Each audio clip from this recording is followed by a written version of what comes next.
Ready हैं? Very good. तो last topic था कॉम्पैक्शन, और कॉम्पैक्शन के अंदर हमने क्या देख लिया था? आपके दो methods. The first one is the laboratory method, another one is the field method. Laboratory method के अंदर हमने 4 टाइप्स देखा था। 4 टाइप्स कौन कौन से हैं? तो फर्स्ट आपका टाइप अगर बात करें तो था standard Proctor test, modified Proctor test, Indian standard light weight compaction test and Indian standard heavy weight compaction test. तो ये 4 टेस्ट हैं कॉम्पैक्शन को अचीव करने के लिए, और ये कहाँ पे किए जाते हैं? इन लेबोरेटरीज में किया जाता है परफॉर्म। इसको कहाँ किया जाता है? लेबोरेटरी में इसे परफॉर्म किया जाता है। क्लियर हुआ?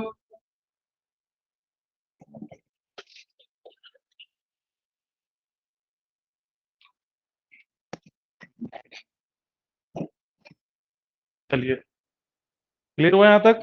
करें स्टार्ट।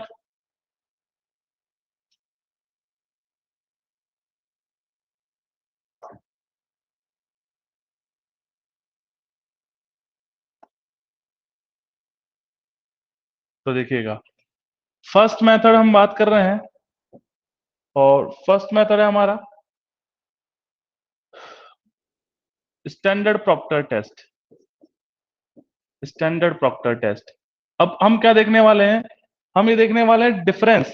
डायरेक्टली हम क्या देखेंगे? टेबल बनाएंगे और टेबल में डिफरेंस देखेंगे। स्टैंडर्ड प्रॉक्टर टेस्ट और लाइट वेट कॉम्पैक्शन टेस्ट में क्या डिफरेंस है? तो डिफरेंस से स्टार्ट कर देते हैं हम। Standard Proctor test,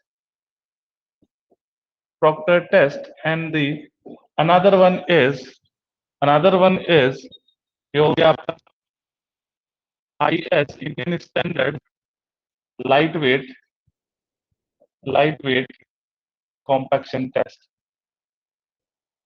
light weight compaction test. Done?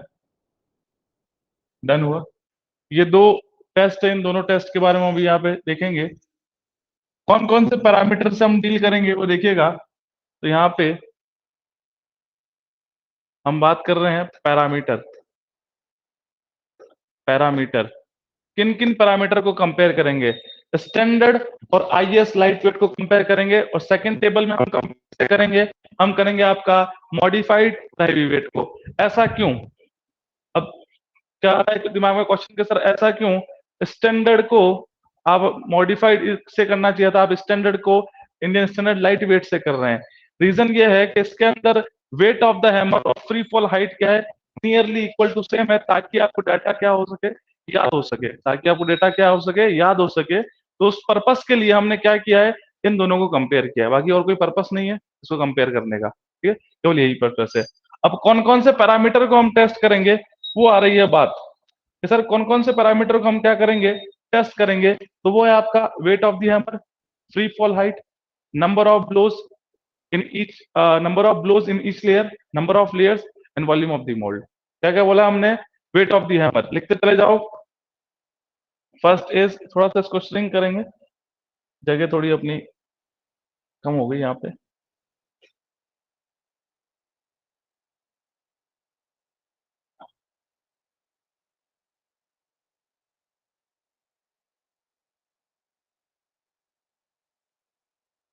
यहाँ पे हम डील करेंगे parameter. Parameter, first parameter is weight of hammer. Compaction test किया है आपने? कल बोल रहे थे आप कि सर किया है कॉलेज के अंदर। वहां पे वेट ऑफ द हैमर, जिस हैमर से हम कॉम्पैक्शन करते हैं उसका वेट किसमें होगा? केजी के अंदर होगा। किसमें होगा? केजी के अंदर होगा। ठीक है, wait of the hammer. Second लिखिएगा, फ्री फॉल हाइट। सेकंड क्या है आपका? Free fall height. हम यहाँ पे किस में लिखने वाले हैं इस फ्री फॉल हाइट को? इन के अंदर। नेक्स्ट, नेक्स्ट, नेक्स्ट लिखिएगा, रुकिए एक मिनट। हाँ, नेक्स्ट लिखिएगा नंबर ऑफ लेयर्स। फोर्थ लिखिएगा number of blows in each layer, in each layer. और लास्ट में है आपका volume of the mould, volume of the mould. Done? ये 5 पैरामीटर है जिनको हम यहाँ पे डील करने वाले, जिनके बारे में हम वैल्यूज देखने वाले। क्या क्या चीज है? Wait of the hammer KG के अंदर, फ्री फॉल हाइट के अंदर। नंबर ऑफ लेयर्स, कितने लेयर में उसको हम फिल करते हैं, इसको स्टैंडर्ड प्रॉक्टर टेस्ट के मोल्ड को। फिर नंबर ऑफ ब्लोज, हर एक लेयर में कितने ब्लोज से उसको कॉम्पैक्ट करेंगे। और the next one is the volume of the mould. तो लिखेगा वेट ऑफ द हैमर कितना होता है, wait of the hammer 2.495 kg, और यहाँ पे 2.60 kg, 2.495 kg to 2.60 kg, free fall height 304.8 mm and 310 mm। ठीक है, सेंटीमीटर में पूछता है तो 30.48, वहां पे 31 सेंटीमीटर। क्लियर हुआ।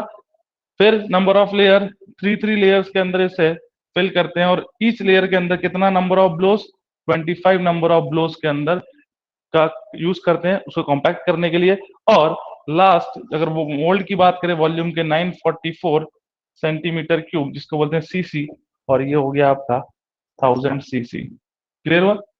डन।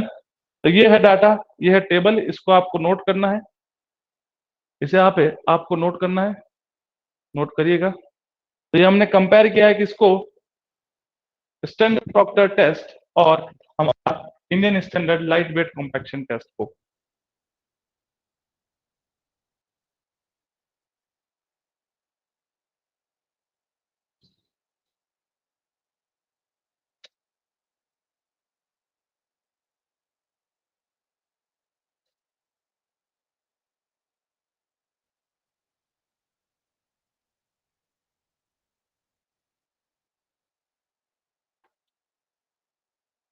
नोट करिएगा, कोई डाउट है तो पूछिए, डाउट है तो पूछिएगा।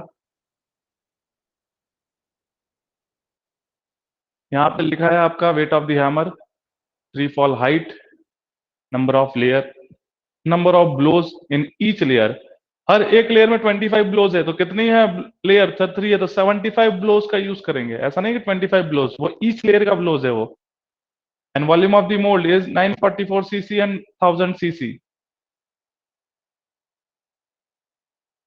तो स्टैंडर्ड चीजें जो आपको पता होनी चाहिए। डायरेक्टली अगर क्वेश्चन पूछ सकता है what is the weight of the hammer in free fall height, what is the weight of the hammer of standard Proctor test और Indian standard light weight compaction test, तो कितना होगा, तो 2.495 2.60 kg।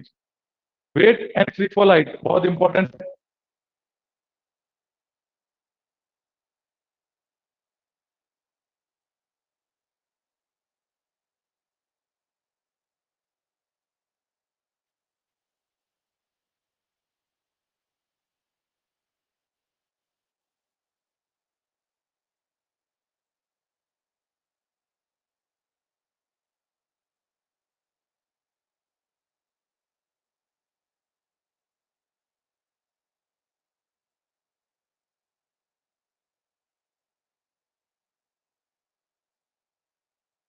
नोट कर रहे हैं, अगर नोट हो जाए तो डन करिएगा।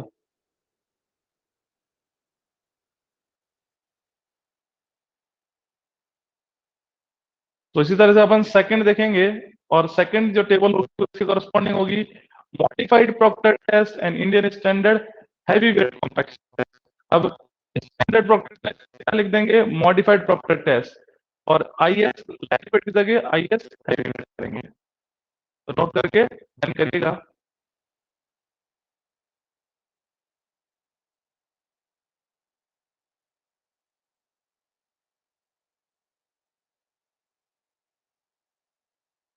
Very good. हो गया सभी का, स्नेहल गुड।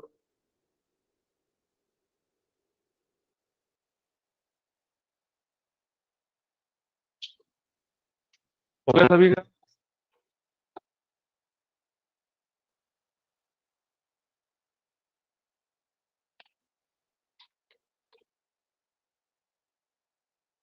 ओके, वेट करिए एक बार।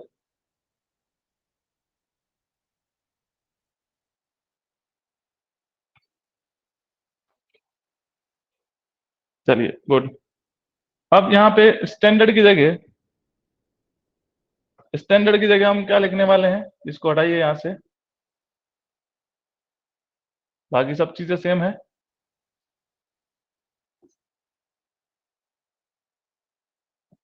नई टेबल बना दीजिए आप जल्दी से। ये सारा डाटा यहाँ से हटा दीजिए।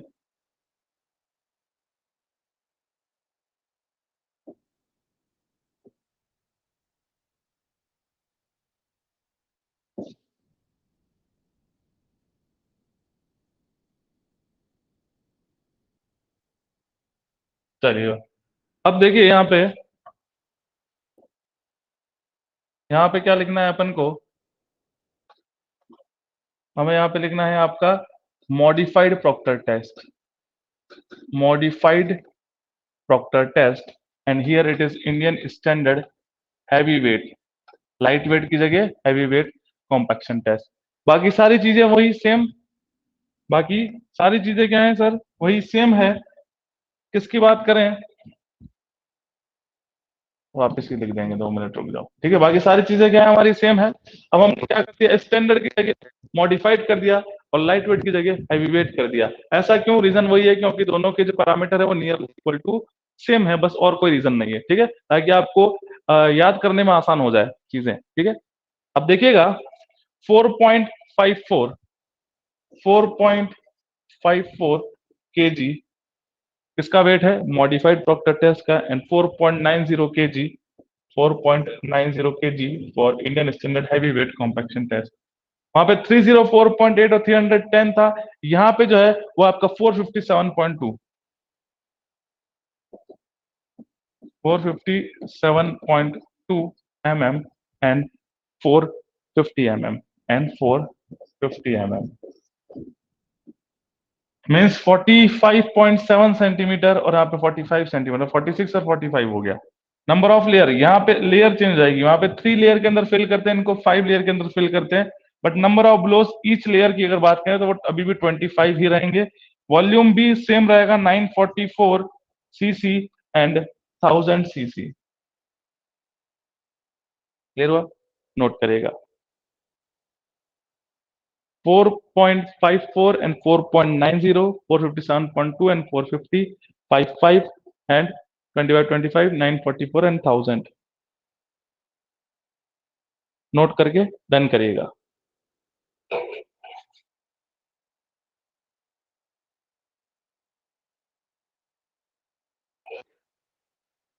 तो यहाँ पे हमें क्या करना है, नेक्स्ट हमने टेबल बनाई है, और टेबल किसकी है, वो अनदर टेस्ट, वो है आपका मॉडिफाइड और Indian standard heavy weight compaction test, Indian standard heavy weight compaction.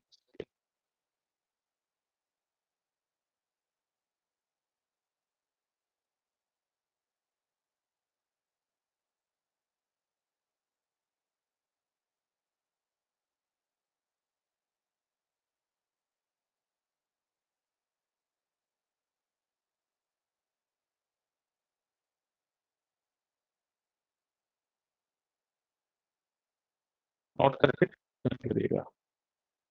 तो यहां से हमें क्या याद रखना है, यहां से हमें देखना है कि जो भी आपका weight of the hammer of free fall height है, जो भी आपका weight of hammer of free fall height है, ये दोनों के दोनों क्वेश्चंस पूछ लिए जाते हैं।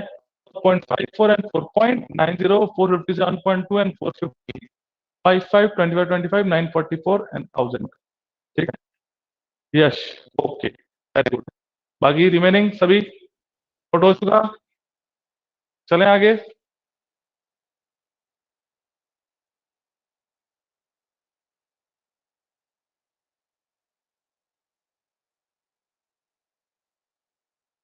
चलिए, वेरी गुड।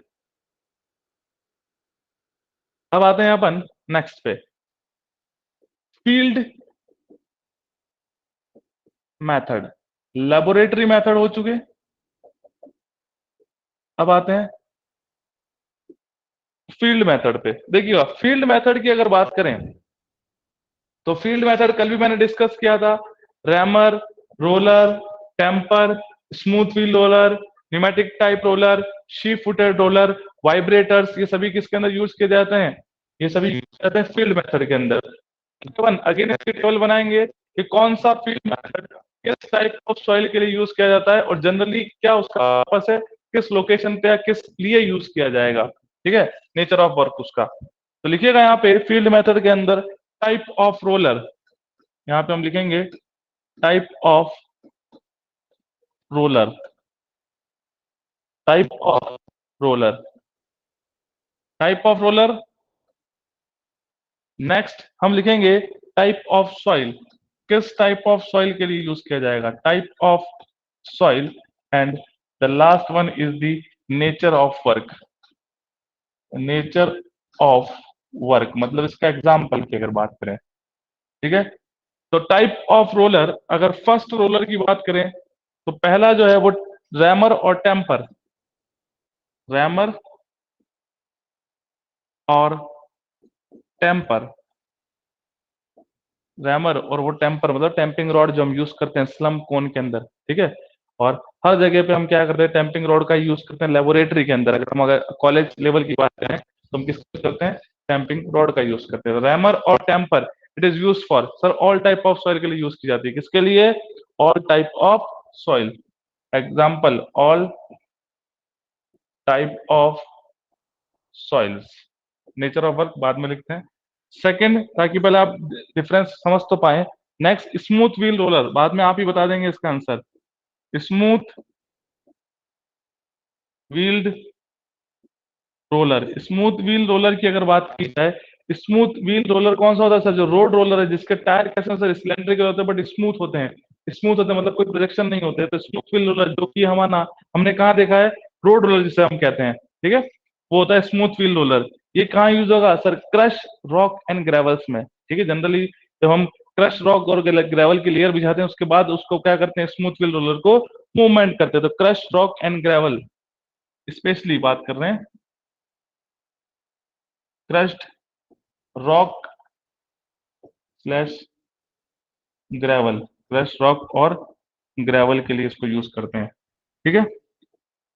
नेक्स्ट लिखिएगा, next is the pneumatic type roller, pneumatic tired लिख दो,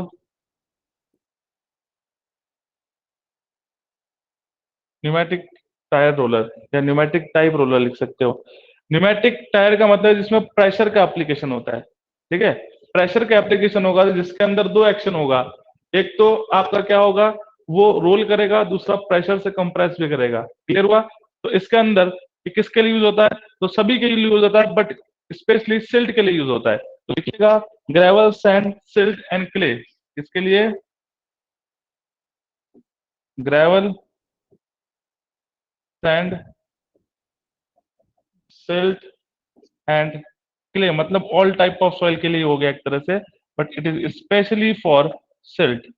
अगर पूछ लें स्पेशली किसके लिए, तो सिल्ट के लिए यूज होता है। कौन सा, न्यूमेटिक टाइप रोलर या न्यूमेटिक टायर्ड रोलर, ठीक है। मतलब न्यूमेटिक का मतलब प्रेशर। फिर अपन आते हैं, next is the sheep footed roller, sheep footed, sheep footed roller,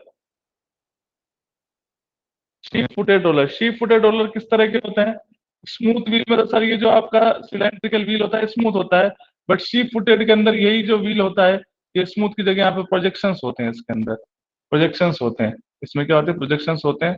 और ये क्या करता है, रोल करता है। तो नीडिंग एक्शन होता है, गूथना जो बोलते हैं, नीडिंग एक्शन होता है इसके अंदर। तो sheep footed roller specially for clay, fine grain soil के लिए होता है शीप फुटेड रोलर, किसके लिए, specially for clayey soil, clayey soils के लिए होता है। कौन सा आपका, sheep footed roller. Fifth and the last one is the vibrators, vibrators, ये तो आपने देखे होंगे वाइब्रेटर्स। ये कहाँ यूज होते हैं, वाइब्रेटर्स जो होते हैं ये कोर्स ग्रेन सॉइल और स्पेशली सैंड में यूज होते हैं।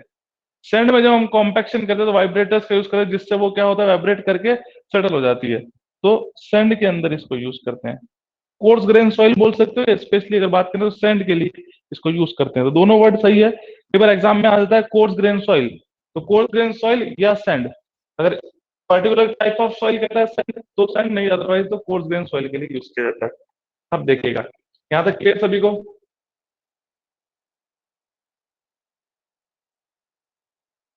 नोट करके डन करिएगा, नोट करके डन करिएगा। तो ये हमने टाइप ऑफ रोलर और किस टाइप ऑफ सॉइल को वो क्या करते हैं, कॉम्पैक्ट करते हैं, वो लिखा। अब एक बार इनको समझ जाओ, फिर अपन आते हैं नेचर ऑफ वर्क के ऊपर।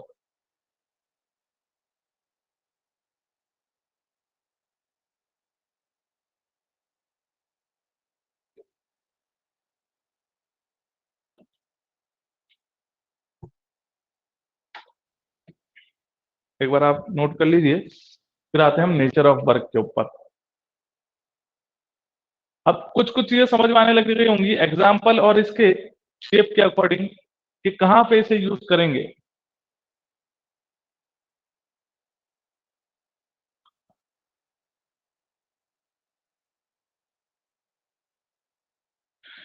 न्यूमेटिक मीन्स होता है प्रेशर, न्यूमेटिक मीन्स होता है प्रेशर। स्मूथ व्हील जो व्हील है, शीप फुटेड इसमें प्रोजेक्शन होते हैं, ऊपर डायग्राम बना रखा है, तो तीनों डिफरेंस समझ में आया, smooth wheel, pneumatic and sheep footed. चलिए हो गया, वेरी गुड। अब हम बात करें फर्स्ट की, रैमर या टेम्पर। ये यूज होगा जहां पे नैरो स्पेस होगी, जहां के पे जगह क्या है वही कम है, वहां पे हम क्या करेंगे, इस रैमर या टेम्पर, टेम्पिंग रॉड जो होती है या रैमर्स का हम यूज करते हैं कहाँ पे, जहाँ पे नैरो स्पेस होती है, और कहाँ पे होगी, filled behind retaining wall. Example लिखिए,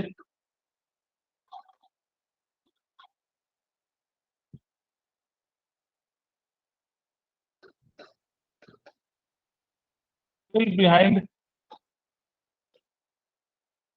retaining wall, fill behind retaining wall. Done. Next लिखिएगा, basement wall and trench fills, basement wall comma trench fills. It mean समझ ही गए होंगे, नैरो स्पेसेस जहां होगी वहीं से यूज करेंगे, कहां पे यूज करेंगे, जहां पे नैरो स्पेसेस होगी वहां पे से हम यूज करेंगे।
हेलो, हेलो, आ गई आवाज? चेक करो, चेक करो।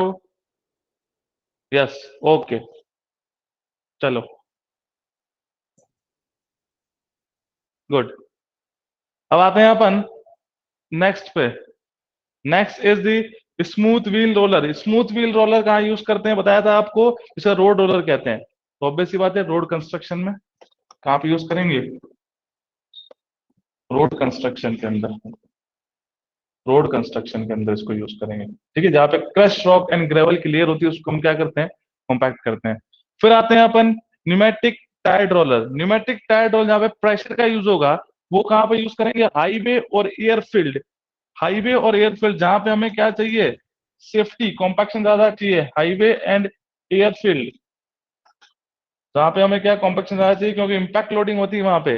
हाईवेज में एक्सीडेंट होते हैं और एयरफील्ड के अंदर जब इम्पैक्ट लोडिंग होती है, जब प्लेन लैंड करता है तब की बात हो रही है, वहां इम्पैक्ट लोडिंग होती है। ठीक है, तो उस कंडीशन में हमें क्या चाहिए, उस कंडीशन में क्या हो गया ये, हाँ उस कंडीशन में हमें क्या चाहिए, उस कंडीशन में हमें न्यूमेटिक टायर रोलर का मतलब प्रेशराइज उसको कॉम्पैक्ट करेंगे ताकि बेटर कॉम्पैक्शन हो सके।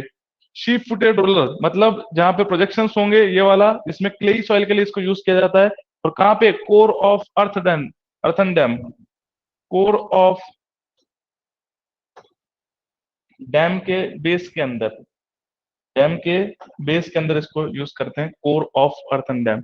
वाइब्रेटर्स सैंड के लिए, कोइजन लेस सॉइल के लिए इसको यूज करते हैं, कोर्स ग्रेन सॉइल के लिए यूज करते हैं, स्पेशली सैंड के लिए यूज करते हैं। और कहाँ पे करेंगे, embankment of oil storage tank, embankment of,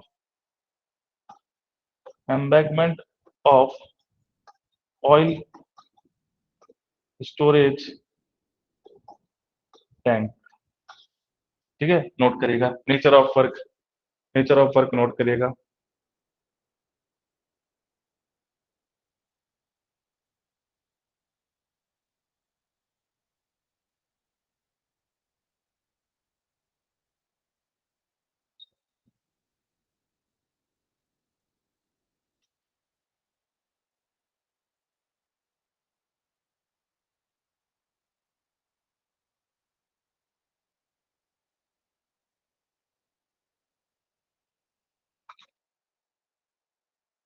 तो ये इनके एग्जाम्पल्स हैं, और ये इनका टाइप और टाइप ऑफ सॉइल, किस सॉइल में इसको यूज किया जाता है और कहाँ पे यूज किया जाएगा।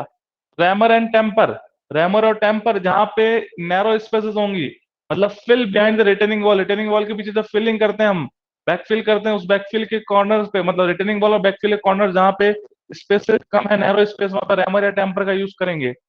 Next comma basement wall, basement wall जहां पे क्या होता है, थोड़ा सा ही हमें कॉम्पैक्शन करना होता है और नैरो स्पेसेस होती हैं। ट्रेंच फिलिंग, ट्रेंच फिलिंग में हम कॉम्पैक्शन यूज करते हैं, मतलब ट्रेंच होता है खड्डा छोटा जो होता है आपका, ट्रेंच कहते हैं। फिर स्मूथ व्हील रोलर पढ़ाई पता ही है, रोड कंस्ट्रक्शन में इसको यूज करेंगे, रोड मटेरियल को कॉम्पैक्ट करने के लिए।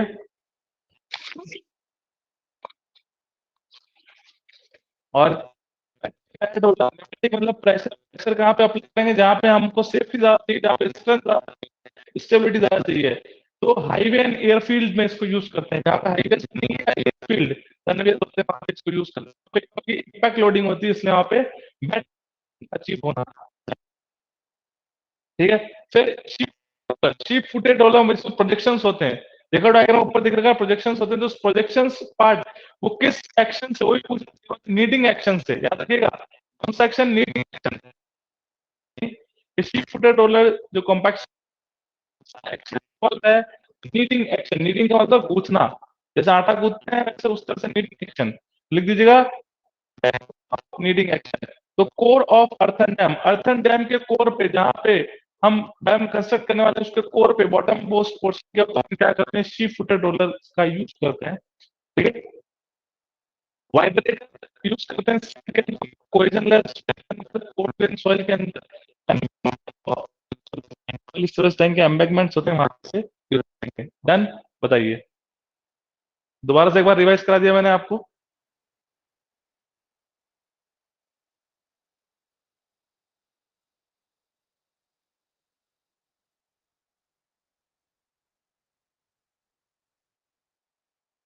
वेरी गुड, चलिए अब आते हैं अपन नेक्स्ट पे। तो ये हमने देखा type of test, lab test और फील्ड टेस्ट। अब बात करते हैं फैक्टर्स अफेक्टिंग कॉम्पैक्शन, कि कौन कौन से फैक्टर्स हैं जो कॉम्पैक्शन को अफेक्ट करेंगे।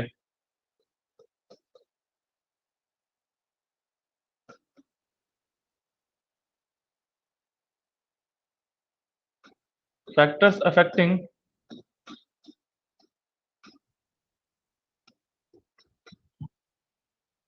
Factors affecting compaction. कॉम्पैक्शन को कौन कौन से फैक्टर अफेक्ट करते हैं, बड़े ध्यान से देखिएगा। फैक्टर्स अफेक्टिंग कॉम्पैक्शन, कॉम्पैक्शन को कौन कौन से फैक्टर अफेक्ट करते हैं? वाटर कंटेंट या मॉइस्चर कंटेंट, एक तो वो अफेक्ट करेगा। मेथड ऑफ कॉम्पैक्शन, कि कौन सा मेथड यूज कर रहे हैं, इतने सारे मेथड पड़े हैं उनमें कौन सा मेथड यूज कर रहे हैं, तो मेथड ऑफ कॉम्पैक्शन अफेक्ट करेगा। और अगर बात करें तो इफेक्ट, कि कुछ इफेक्ट है जिसको बोलते हैं कॉम्पैक्शन एफर्ट बोलते हैं। कॉम्पैक्शन एफर्ट, कि कितना एफर्ट हम लगा रहे हैं उसके ऊपर, उस पर डिपेंड करेगा। और टाइप ऑफ सॉइल पर डिपेंड करेगा, भाई किस टाइप ऑफ सॉइल को हम कॉम्पैक्ट कर रहे हैं। तो ये सारी चीजें किसके अंदर आएगी? फैक्टर्स अफेक्टिंग कॉम्पैक्शन के अंदर। वन बाय वन लिखिएगा। The first one is water content, ये तो हम देख ही चुके थे कल, जो ग्राफ बनाए थे हमने water content versus dry density में, तो वही रीजन यहाँ पे आपको दिख जाएगा, वाटर कंटेंट। सेकंड अगर हम बात करें कॉम्पैक्शन एफर्ट,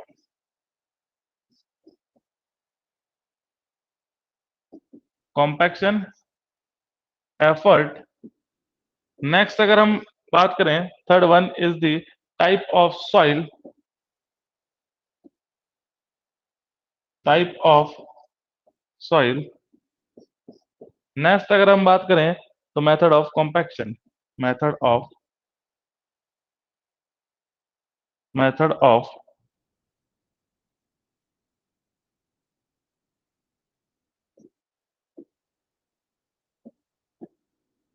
ठीक है। तो ये चार फैक्टर्स है जिनको हमें करना है, ब्रीफ करना है इन्हें। नोट करिए कौन कौन सा, water content, compaction effort, type of soil and method of compaction. इन चारों फैक्टर्स पे कॉम्पैक्शन डिपेंड करेगा।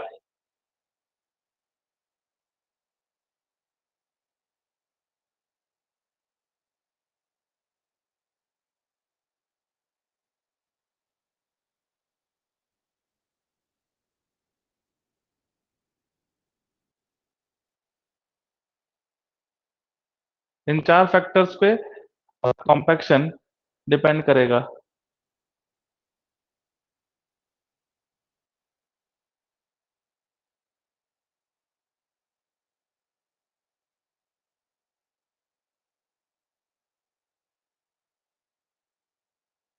हुआ नोट? रन करिएगा।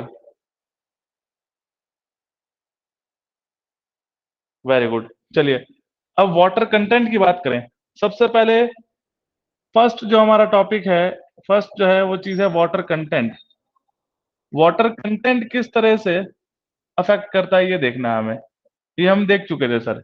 जैसे जैसे सॉइल के अंदर वाटर कंटेंट इंक्रीज करेंगे, वैसे वैसे सॉइल की ड्राई डेंसिटी इंक्रीज होगी, but up to the certain point at which the density of soil is maximum, and this point is termed as the optimum moisture content, and after which we can applying or adding water in the soil mass, then dry density again falls down। ठीक है। तो water content और density के बीच में या compaction के बीच में क्या रिलेशन है कि सर जैसे जैसे वाटर कंटेंट ऐड करेंगे डेंसिटी बढ़ेगी, बट एक पॉइंट पे जाके मैक्सिमम होगी, और अगेन वाटर कंटेंट और अगर ऐड कर दिया जाए डेंसिटी फॉल करेगी। तो पहले rise, increase, maximum, then decrease. Done. तो इसी को लिखना है, लिखिएगा वाटर कंटेंट के अंदर। Increase the moisture content helps the,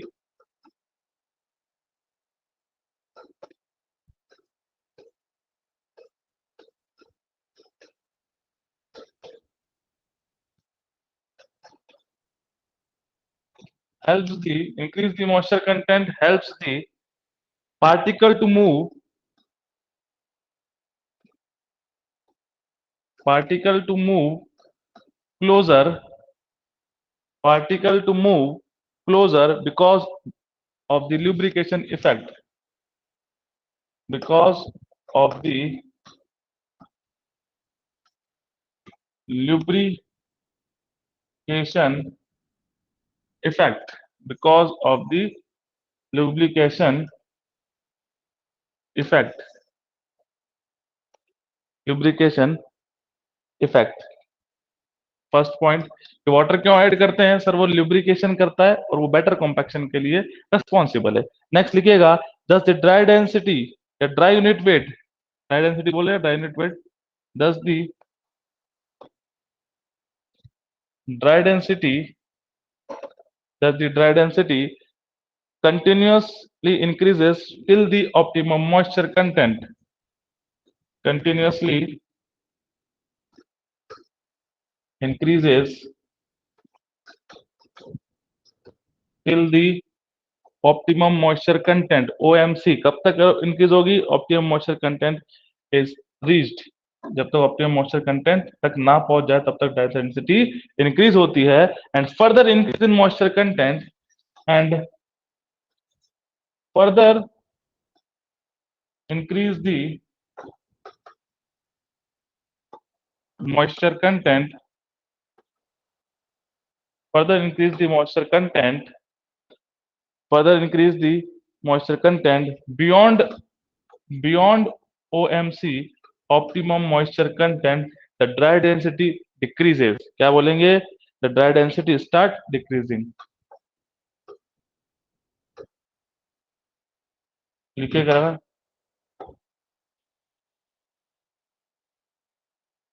start decreasing, note करिए।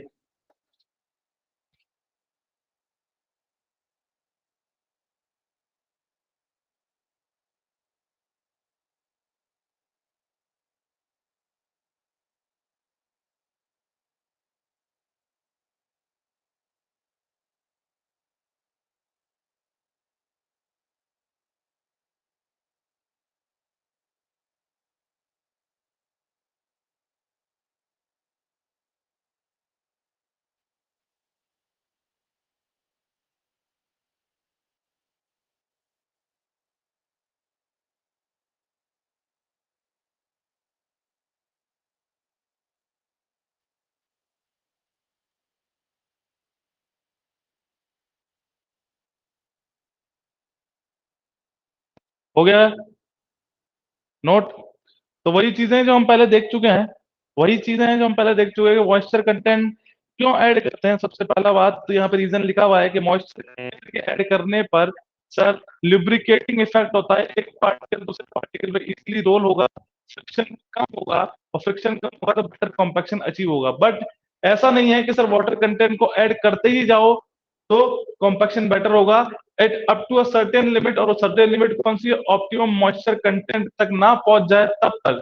जैसे ऑप्टिमम मॉइस्चर कंटेंट पहुंचेगा वहां पे मैक्सिमम आएगी, जैसे उससे आगे करेंगे तो वापस ड्राई डेंसिटी यूनिट वेट आपका डिक्रीज होगा। चलिएगा, अब आते हैं अपन नेक्स्ट पे।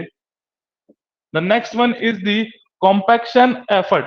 अब देखिएगा, अगर इसको पहले समझ लें और उसके बाद 1 मिनट में हम लिख देंगे। कॉम्पैक्शन एफर्ट की अगर बात करें तो कॉम्पैक्शन एफर्ट में क्या है कि जितना ज्यादा मैं कॉम्पैक्शन करूंगा, तो अगर मैं जितना ज्यादा मेहनत करूंगा तो मेरे गेट में मार्क्स उतने ही ज्यादा अच्छे आएंगे। मतलब जितना एफर्ट में लगाऊंगा उतना मेरे को आउटपुट अच्छा मिलेगा। तो उसी तरह का यहाँ पे चीजें हैं कि जितना ज्यादा कॉम्पैक्शन, मतलब जितना नंबर ऑफ ब्लोज या जिस हिसाब से नंबर ऑफ ब्लोज अगर हम ज्यादा अप्लाई करेंगे, मतलब कॉम्पैक्शन एफर्ट ज्यादा अप्लाई हो रहा है। अगर एक सॉइल है जिसको मैं 10 बार ब्लोज कर रहा हूँ और एक सॉइल में इसको 100 बार ब्लोज कर रहा हूँ, तो कौन ज्यादा होगा? सर 100 बार इसको ब्लोज कर रहा हूँ, तो अगर 100 नंबर ऑफ ब्लोज इसके ऊपर लग रहे हैं, मतलब वहां पे क्या होगा? कॉम्पैक्शन अच्छा होगा, ड्राई डेंसिटी या यूनिट वेट ज्यादा बेटर अचीव हो पाएगा। क्लियर हुआ? तो कॉम्पैक्शन एफर्ट ज्यादा तो ड्राई डेंसिटी ज्यादा। क्लियर हुआ? तो इसमें लिखिएगा, as increase in the amount of compaction, as increase in the amount of compaction, has increased in the amount of compaction will result in closer packing, will result in closer packing,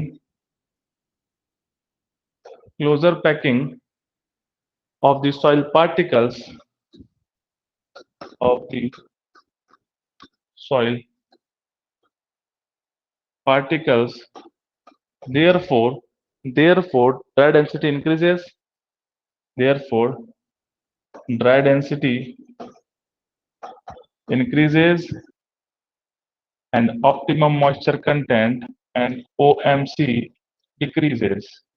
तो उससे क्या होगा? Dry density increase और optimum moisture content decrease. उसको prove करने के लिए एक छोटा सा ग्राफ बना लीजिए। ये ड्राई डेंसिटी है और ये ऑप्टिमम मॉइस्चर कंटेंट मतलब वाटर कंटेंट है, और यहाँ पे हमने दो ग्राफ बनाए हैं। ये जो ग्राफ है ये जो ग्राफ है, यहाँ पे भी ड्राई डेंसिटी मैक्सिमम है इस ग्राफ 1 के लिए, और यहाँ पे भी हमारी ड्राई डेंसिटी मैक्सिमम है। और ये ग्राफ कौन सा है? ड्राई डेंसिटी मैक्सिमम है ग्राफ 2 के लिए। यहाँ पे ये ऑप्टिमम मॉइस्चर कंटेंट है ग्राफ 1 के लिए, ये ओएमसी है ग्राफ 2 के लिए, ओएमसी 2 लिख दिए। तो यहाँ देखिएगा, यहाँ पे क्या बताना चाह रहे हैं कि यहाँ पे लोअर कॉम्पैक्शन एफर्ट हुआ है, यहाँ पे लो कॉम्पैक्शन एफर्ट हमने अप्लाई किया है। एफर्ट कैसे, अगर हम इसे जस्टिफाई करें तो यार लिखिए 25 ब्लोज इसके ऊपर हमने किए हैं, और यहाँ पे higher compaction effort, higher compaction effort हमने लगाया है। हायर कॉम्पैक्शन एफर्ट अगर हमने लगाया, इट मीन्स यहाँ पे अगर बात करें तो 100 ब्लोज लगाए हैं, सपोज करिए हमने 100 ब्लोज लगाए हैं, यहाँ पे लोअर कॉम्पैक्शन एफर्ट है। जहाँ पे हायर कॉम्पैक्शन एफर्ट है सर, वहाँ पे इसके करस्पॉन्डिंग डेंसिटी ज्यादा है, dry density, but optimum moisture content क्या है, कम है। रिलेशनशिप पता है आपको, gamma D is equals to rho D upon rho 1+W। अगर वाटर कंटेंट बढ़ाएंगे तो ड्राई डेंसिटी कम होती है, याद आया रिलेशन, ये हमने यूनिट वेट में भी लिखा था, gamma D is equals to gamma upon में 1+W। ठीक है, वही रिलेशन के ऊपर ये बेस्ड है। क्लियर हुआ? नोट करके डन करिएगा।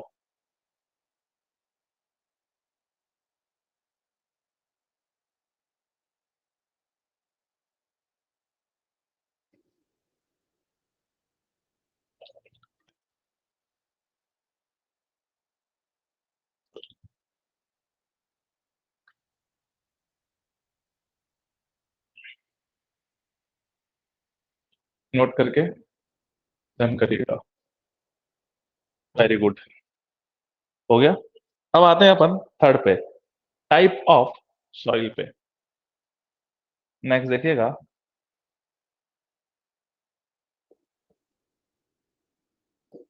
Type of soil. अब टाइप ऑफ सॉइल की बात करें तो एक वर्ड ध्यान रखिएगा कि कोर्स ग्रेन सॉइल जो होती है, कोर्स ग्रेन सॉइल जो होती है उसका बेटर कॉम्पैक्शन होता है। रुकिए एक मिनट, हाँ, कोर्स ग्रेन सॉइल जो होती है उसका बेटर कॉम्पैक्शन होता है as compare to fine grain soil. Reason क्या है सर? ऑप्टिमम मॉइस्चर कंटेंट कम होता है। रीजन क्या है कि सर ऑप्टिमम मॉइस्चर कंटेंट कम होता है। अगर जहां सर ऑप्टिमम मॉइस्चर कंटेंट कम होगा, वहां पे क्या होगा, वहां पे क्या होगा सर, वहां पे ये होगा कि वहां पे हमारी ड्राई डेंसिटी ज्यादा होगी। रिलेशनशिप क्या है, गामा डी इसका गामा अपने 1+W, रॉ डी इसका अपने 1+W। आगे की बात समझ में? तो कोर्स ग्रेन सॉइल, ऑब्वियसली बात है, वाटर होल्डिंग कैपेसिटी कम होती है, फाइन ग्रेन सॉइल में वाटर होल्डिंग कैपेसिटी ज्यादा होती है। ठीक है, उसमें से इजीली वाटर निकल नहीं सकता। बताया बताया था आपको, एक्विक्लूड होता है क्ले, जो होता है पोरस बट इम्परमेबल। पोरस मतलब वाटर को एब्जॉर्ब तो करेगा बट वाटर को पास नहीं करने देगा। अगर वाटर को उन्होंने एब्जॉर्ब कर लिया तो मतलब वो इंटरप्ट हो जाएगा, उसको निकालना आसान नहीं है फाइन ग्रेन सॉइल में से। तो वहां अगर वाटर रहेगा, ऑब्वियसली बात है, अगर वाटर ज्यादा है तो लिब्रिकेशन इफेक्ट ज्यादा होगा। लिब्रिकेशन इफेक्ट अगर ज्यादा होगा तो सॉइल की डेंसिटी अचीव नहीं हो पाएगी। मैक्सिमम ड्राई डेंसिटी अचीव किस में होगी? कोर्स ग्रेन सॉइल में होगी। रीजन मैंने आपको बता दिया। क्लियर हुआ? Coarse grain soil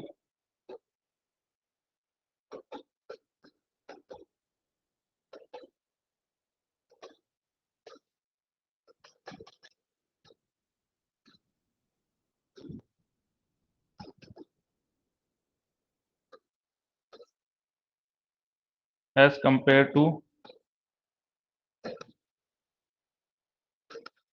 soil because due to low value of optimum moisture content. ठीक है, coarse grain soil will achieve, coarse grain soil will achieve maximum dry density. Coarse grain soil में maximum dry density achieve होगी as compare to fine grain soil because due to the low value of optimum moisture content. The low value of optimum बोल सकते हो, optimum भी सही है, ऐसे तो कोई दिक्कत नहीं है। ऑप्टिमम मॉइस्चर कंटेंट या मॉइस्चर कंटेंट भी केवल कह सकते हो, क्योंकि सर मॉइस्चर कंटेंट जो होगा इसके अंदर कम होगा। मॉइस्चर कंटेंट कम है तो ड्राई डेंसिटी ज्यादा होगी। रिलेशनशिप कैसा होता है? इनवर्स होता है। इसका भी क्या करिएगा, इसका भी क्या करिएगा, एक ग्राफ बनाना है हमें।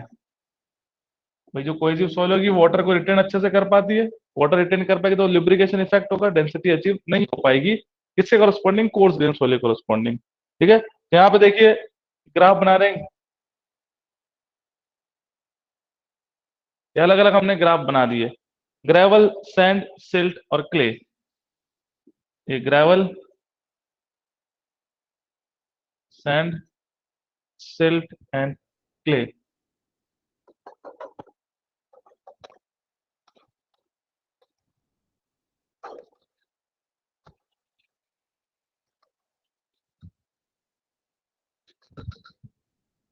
ठीक है, तो ये हो गया फर्स्ट, अगर ग्रेवल की बात करें हो गया फर्स्ट, ये हो गया सेकंड, ये हो गया हमारा थर्ड ग्राफ, और ये हो गया हमारा फोर्थ ग्राफ। ऐसे बोल दिया। यहाँ gamma D max 1, gamma D max, gamma क्या, रॉ लिखो, density rho D max 2, raw D max 3 and raw D max 4। Clear हुआ? तब ये हमारा है रॉ डी। रुकिए, अभी तक आ ही रहे हैं क्या? आ जाइए। ठीक है, अब देखिएगा, ये है आपका रॉ डी, और इसके कॉरस्पॉन्डिंग ये है optimum moisture content of soil first. फिर ये है आपका, नेक्स्ट देखिएगा, optimum moisture content of soil second. यहां तक, तो यहाँ पे वाला यही एक्सिस है, इसको मैंने ऊपर लिख दिया बस, इसको नीचे लिखना था, इसको ऊपर लिख दिया बस। ठीक है, नेक्स्ट अगर हम बात करें, तो ये हो गया आपका optimum moisture content of soil 3। और नेक्स्ट लिखिएगा optimum moisture content of soil 4। Optimum moisture content of soil 4। Done हुआ? बताओ। ठीक है, अब यहाँ क्या दिख रहा है कि सर डेंसिटी जो है, डेंसिटी जो है वो किसकी ज्यादा है? Sir gamma D max. और यहाँ का ऑप्टिमम मॉइस्चर कंटेंट क्या है? सबसे कम है। रिलेशनशिप समझ में आया? जिसकी ड्राई डेंसिटी ज्यादा उसका ऑप्टिमम मॉइस्चर कंटेंट कम, उसका ऑप्टिमम मॉइस्चर कंटेंट कम। हुआ क्लियर चीजें? जैसे जैसे ऑप्टिमम मॉइस्चर कंटेंट बढ़ रहा है, वैसे वैसे डेंसिटी कम हो रही है, क्योंकि water holding capacity fine grain soil की ज्यादा होती है as compare to coarse grain soil, as compare to coarse grain soil. ठीक है, नोट करिए।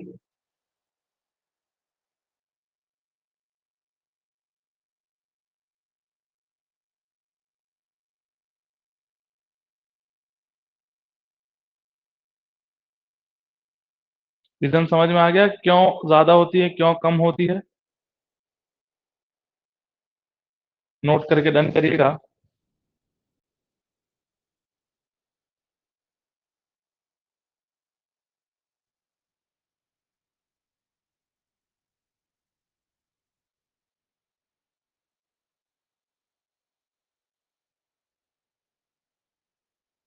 तो उसका रीजन मैंने यहाँ पे लिख रखा है, और नीचे अपन को डायग्राम से शो कर रखा है कि जिसकी डेंसिटी ज्यादा उसका ऑप्टिमम मॉइस्चर कंटेंट कम। और हमें ये भी पता है कि जो क्ले है ये फाइन ग्रेन सॉइल है, और फाइन ग्रेन सॉइल का वाटर होल्डिंग कैपेसिटी ज्यादा होती है। ठीक है, ये किसका एग्जाम्पल है?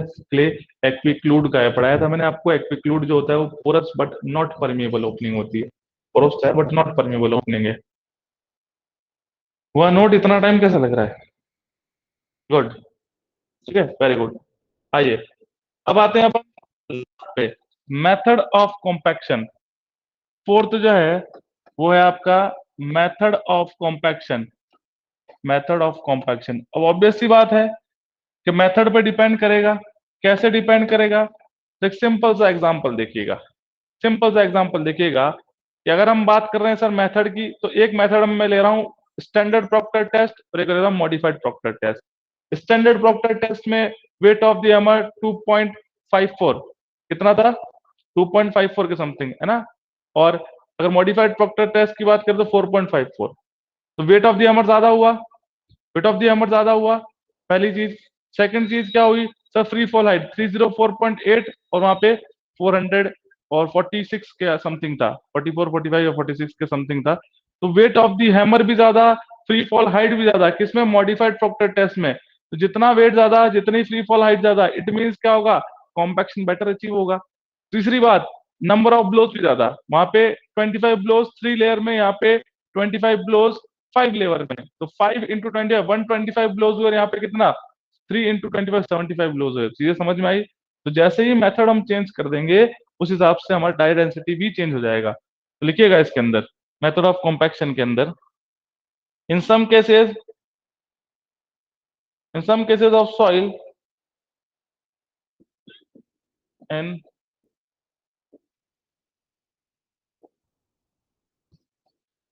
in some cases of soil, the result obtained from modified Proctor test, the result obtained from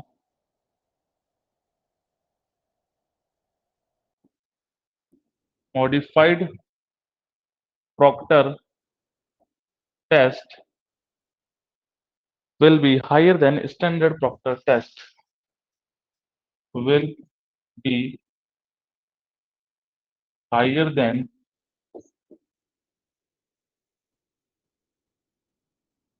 standard Proctor test. Done हुआ। इसका भी क्या करना है, एक ग्राफ बना दीजिए किसके वर्सेस में, dry density versus moisture content, या इसको बोलते हैं वाटर कंटेंट। यहाँ पे ग्राफ क्या बनाया, ये दो ग्राफ ये और दो ग्राफ ये सैंड का ग्राफ है, ये भी सैंड का ग्राफ है, ये क्ले का ग्राफ है और ये भी क्ले का ग्राफ है। यहाँ देखिएगा,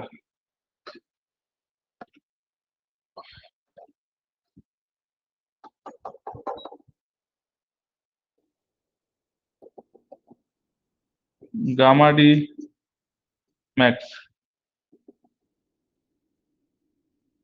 ये गामा डी मैक्स। क्लियर हुआ। यहाँ पे अगर हम बात करें, ये हमारा गामा डी मैक्स और ये भी गामा डी मैक्स। अब डिफरेंस क्या है, सेंड में, ये कौन सा है, modified Proctor test, modified Proctor test का रिजल्ट है, मॉडिफाइड प्रॉक्टर टेस्ट का रिजल्ट है, और ये स्टैंडर्ड प्रॉक्टर टेस्ट का, स्टैंडर्ड प्रॉक्टर टेस्ट का। यहाँ पे सेम, ये मॉडिफाइड प्रॉक्टर टेस्ट का रिजल्ट है, ठीक है, और ये स्टैंडर्ड प्रॉक्टर टेस्ट है। क्योंकि सर नंबर ऑफ ब्लो ज्यादा है, वेट ऑफ द हैमर ज्यादा है, फ्री फॉल हाइट ज्यादा है, इसलिए मॉडिफाइड रिजल्ट वो क्या होगा, वो ज्यादा होगा किससे, किससे, स्टैंडर्ड प्रॉक्टर टेस्ट से। और फिर ऑप्टिमम मॉइस्चर कंटेंट है ही है, इसको बार बार यहाँ पे रिप्रेजेंट करने की जरूरत नहीं है। ठीक है, हमारा जो एम है वो यहाँ पे क्या है, मेथड ऑफ कॉम्पैक्शन के चेंज करते ही सारी वैल्यूज चेंज हो जाएंगी। ठीक है, नोट करके डन करिएगा।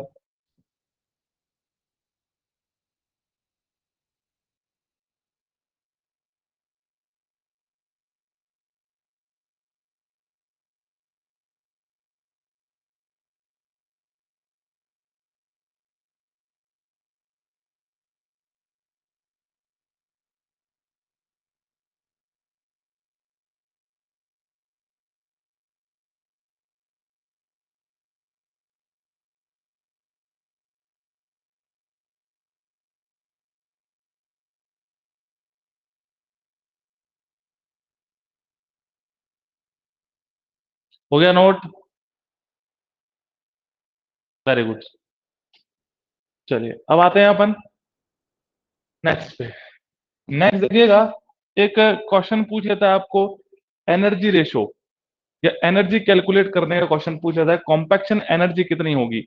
उसका फॉर्मूला होता है N N W H, N N W H divide by V. लिखिएगा compaction energy formula, compaction energy formula, compaction energy formula मतलब कितना कॉम्पैक्शन एनर्जी यूज हो रही है, वो होता है compaction energy formula, N N W H upon में वी। देखिए यहाँ पे लिखिएगा, यहाँ पे लिखिएगा ये N, capital N, W H और वी क्या होता है, लिखिए N is the number of layers, ये क्या है हमारा, नंबर ऑफ लेयर्स। जैसे बात करें, सुनते रहना जो मैं बोल रहा हूँ, जैसे बात करें स्टैंडर्ड में 3, मॉडिफाइड में 5, नंबर ऑफ लेयर्स, ये है आपका number of blows in each layer, ये टोटल नहीं बात कर रहा है, ये ईच लेयर, तो अपने आप ही टोटल हो जाएगा। 25 ब्लोज थे, 3 लेयर 75 हो गया, तो यहाँ पे 75 नहीं, 25 लिखना है, ईच लेयर की बात कर रहा है। वेट ऑफ द हैमर है ये,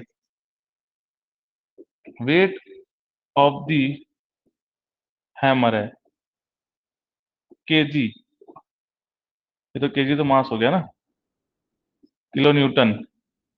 वो मास था, मास को किसमें करना करना है, वेट में। ठीक है, free fall height, free fall height, इसको किस में कन्वर्ट करनी है, मीटर में कन्वर्ट करना है आपको, ठीक है, मीटर में लेना है।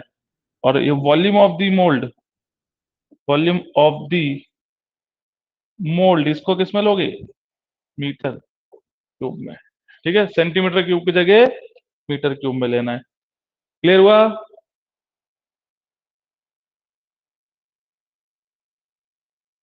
क्लियर हुआ? बताओ।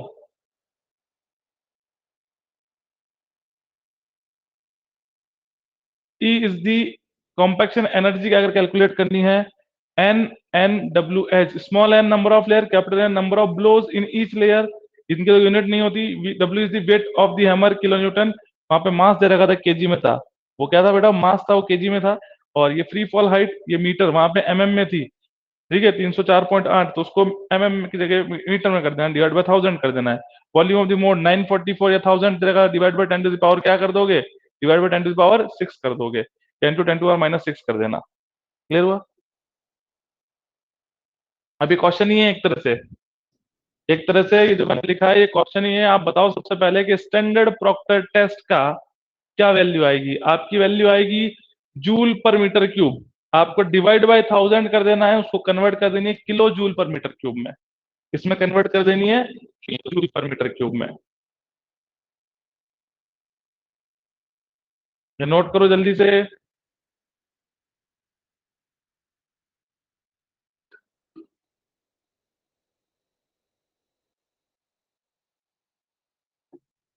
डन, तो निकालो। सभी ने नोट कर लिया? सभी का नोट हो गया? Yes, very good.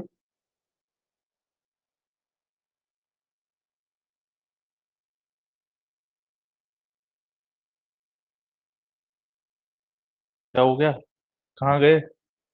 पहला देखिएगा, फर्स्ट आप कैलकुलेट करिए compaction energy for standard Proctor test.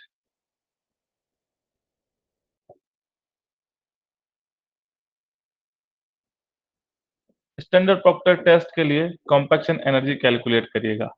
देखिए, आप करते रहिए, मैं बताता हूं आपको, जो कर रहे हैं वो करते रहिए, ठीक है, उन्हें रुकना नहीं है, जो कर रहे हैं वो करते रहिए।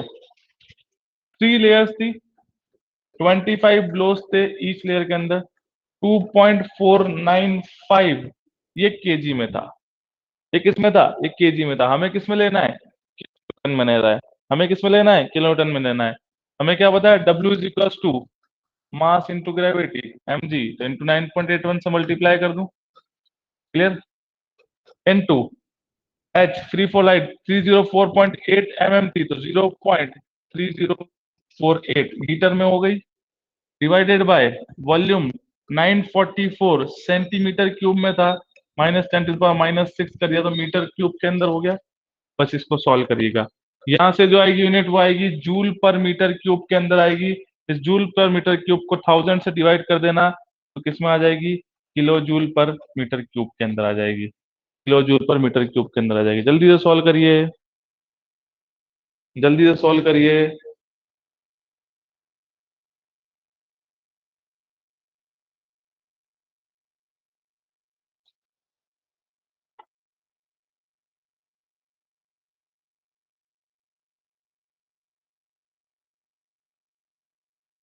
सारा डाटा कहाँ से लिखा है हमने, उस टेबल से लिखा है। 3 लेयर्स, 25 नंबर ऑफ ब्लोज, मतलब ईच लेयर की बात हो रही है। 2.495, ये केजी में था क्योंकि ये मास था, उसको किलोन्यूटन में, मतलब क्या किसमें करना है हमें, इसको मास को कन्वर्ट करना है वेट में। डब्ल्यू इज टू क्या होता है, M G, mass into gravity 9.81, ठीक है, इंटू 304.8 mm में था, डिवाइड बाय 1000 किया, 304.8 हो गया, 944 सेंटीमीटर क्यूब में, divide by 10 to the power 6 कर दिया, और इसको ऊपर लिया, -10 to the power -6 हो गया। हाँ, 592.72 712, very good, very good. 592.712 is the value of compaction energy in standard Proctor test. Compaction energy for standard Proctor test 592.712. सभी का हो गया? सभी का हो गया बताओ?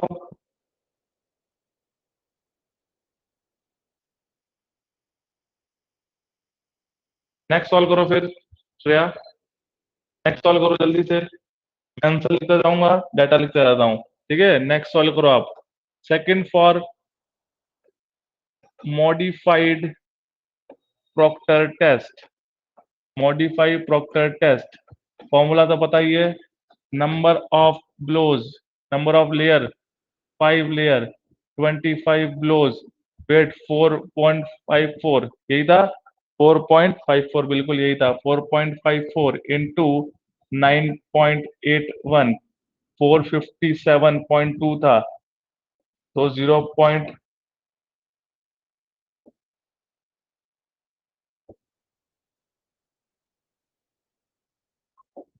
तो क्या लिख दें? क्या हुआ, कौन आया अब? ठीक है, तो 457.2, तो 0.4572 मीटर में हो गया, डिवाइडेड बाय वही volume 944 into 10 to the power -6। ठीक है, यही है। 5 layers, 25 number of blows in each layer, weight 4.54 KG को 9.81 से, और 457.2 था तो 0.4572, और 944 इंटू 10 to the पावर -6, तो क्या हो गया? 2696.30 आ रहा होगा, देख लीजिएगा, 2696.30 kilo joule per metre cube, kilo joule per metre cube. ठीक है, थर्ड देखिएगा, Indian standard light weight compaction test, Indian standard light weight compaction test, यहाँ पे देखिएगा, E is equal to number of blows 3, number of layer 3, number of blows 25, weight 2.60 KG into 9.81। ठीक है, और high free fall height कितनी होती है इसकी? 310 mm, तो 0.310 मीटर। ठीक है, डिवाइडेड बाय 1000 होता है इनका, 1000 इंटू 10 to the पावर -6। इसको सॉल्व करिएगा, इसको सॉल्व किया, 3 number of layer 3, 25 number of blows in each layer, 2.6 is the weight of the hammer, it is multiply by 9.81 into 310, तो 0.310 divide by 1000 into 10 to the power -6। यहाँ से क्या हो गया, कितना आंसर आ गया? जल्दी, कैलकुलेटर, इतना टाइम लगना ही नहीं चाहिए आपको, आपके पास कैलकुलेटर है ना, इतना टाइम लगना ही नहीं चाहिए एकदम। हाँ, 593.014, वेरी गुड, 593.014 बिल्कुल सही है, 593.014 kilo joule per metre cube. Note करिए, और नोट करके डन करिए।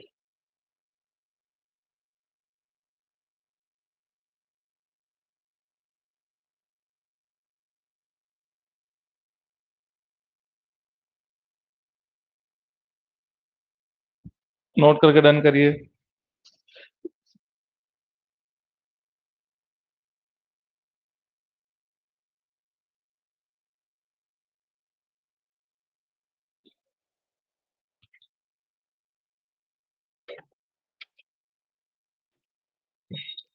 नोट करके डन करिए।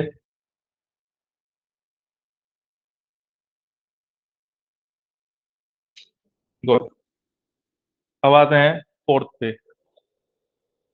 फोर्थ है Indian standard heavy weight compaction test, heavy weight compaction test, energy कितना, heavy weight, number of layer 5, blows 25, weight 4.50 into 9.81, 4.50 ही था, 4.990, 4.90,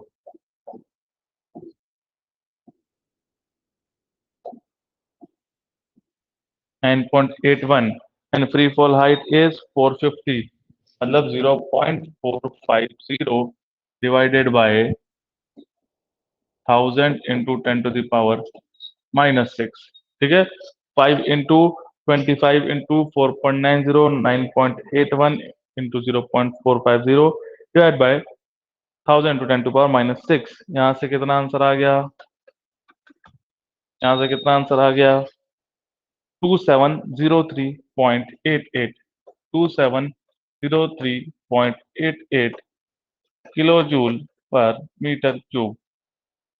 2703.881, very good, kilo joule per metre cube. तो कई बार एग्जामिनेशन के अंदर एक और वर्ड है जो पूछ लेते हैं, जिसे बोलते हैं कॉम्पैक्शन एनर्जी रेशो।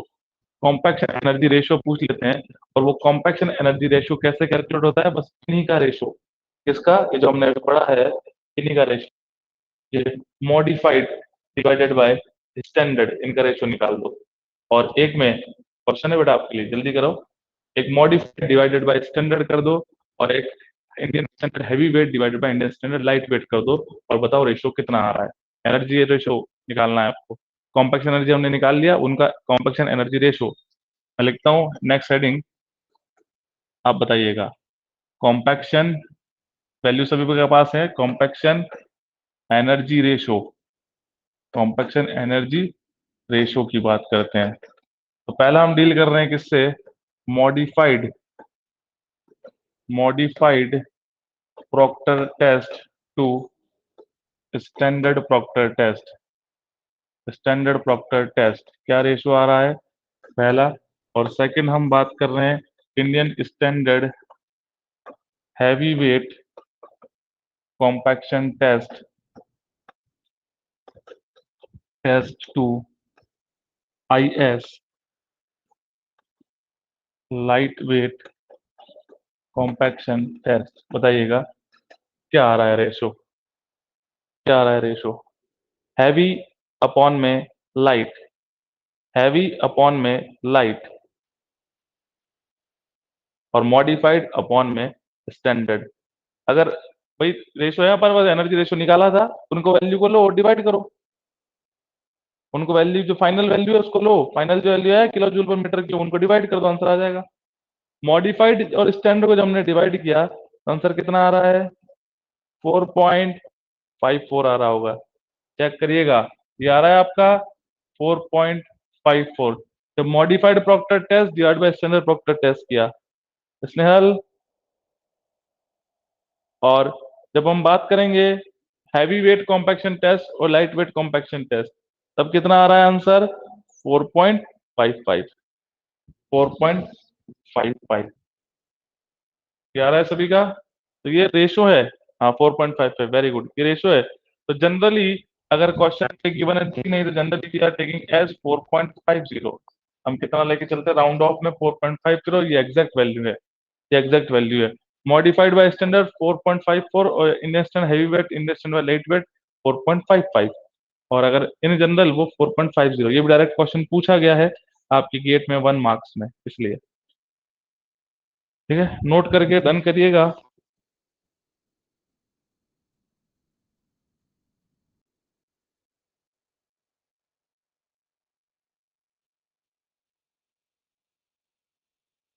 चलिए गुड। अब आते हैं आप अब आते हैं आप नेक्स्ट पे। नेक्स्ट पे आपने जब क्ले का कॉम्पैक्शन कर्व बनाया था, तो वहां पे एक लाइन दिख रही थी, उसके ऊपर स्ट्रेट लाइन, और उसको हमने बोला जीरो एयर वॉइड लाइन है। इस पे भी न्यूमेरिकल आता है।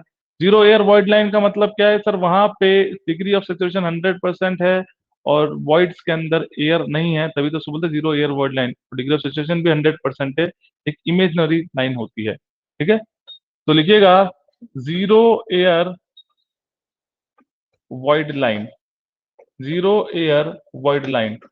नेक्स्ट टॉपिक है आपका zero air void line. Zero air void line की बात करें तो इसमें लिखिएगा कि the zero air void line is a line, it is a line joining points having joining points having joining points having dry unit weight corresponding to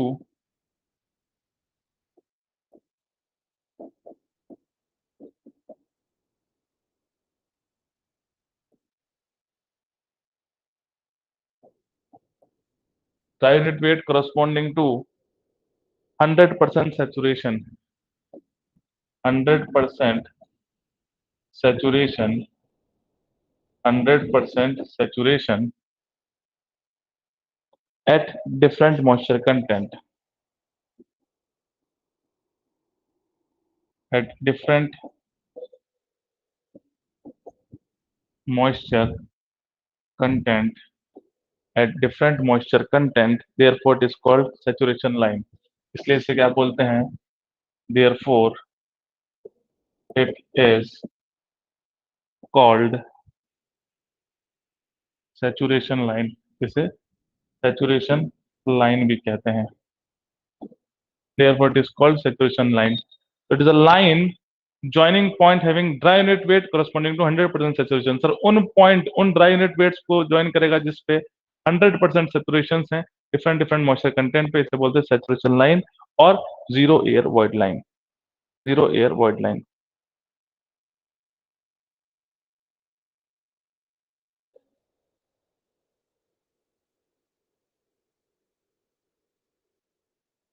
हो गया note?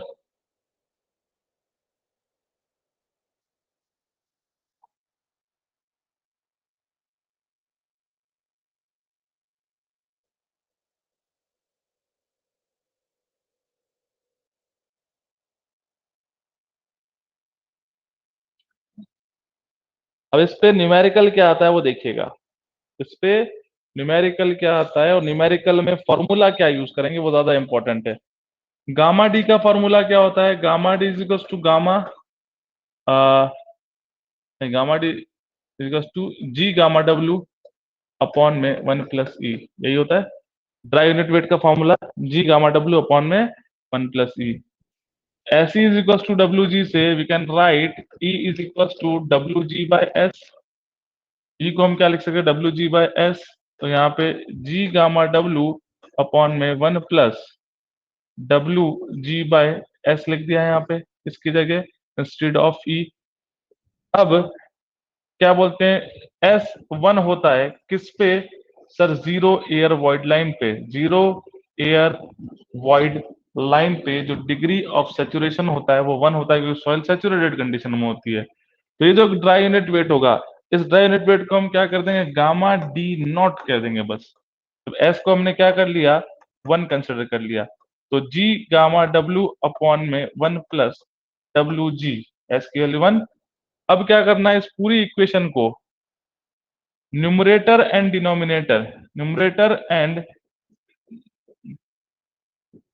Denominator is divided by what? G. Numerator और denominator दोनों को divide कर दो G से.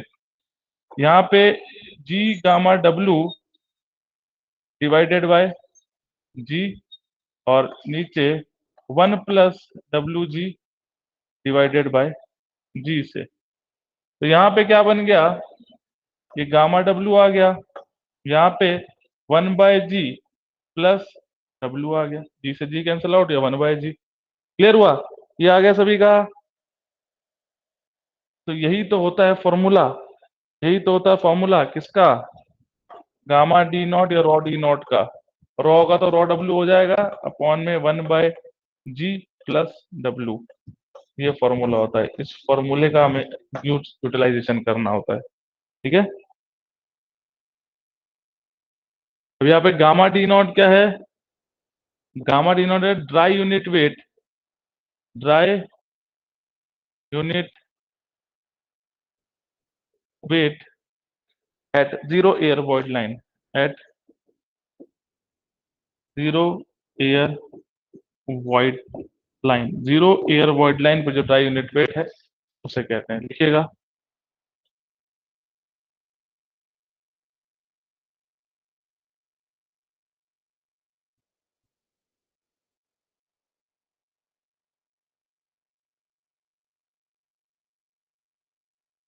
जब S को 1 कर देंगे किसके according, zero air void line के अकॉर्डिंग, तो वही गामा डी की जगह हमने गामा डी नॉट कर दिया, मतलब उसको एक एक्सप्रेस करने का एक फॉर्म है, बाकी कुछ नहीं है, वही है सब चीजें। फाइनल फॉर्मूला याद रखिएगा, फाइनल फॉर्मूला हमारा होता है,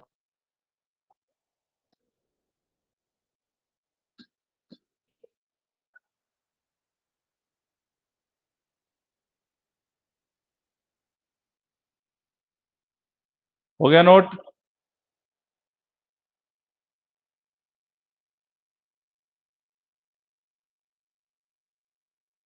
कितना टाइम, कैसे लग रहा है?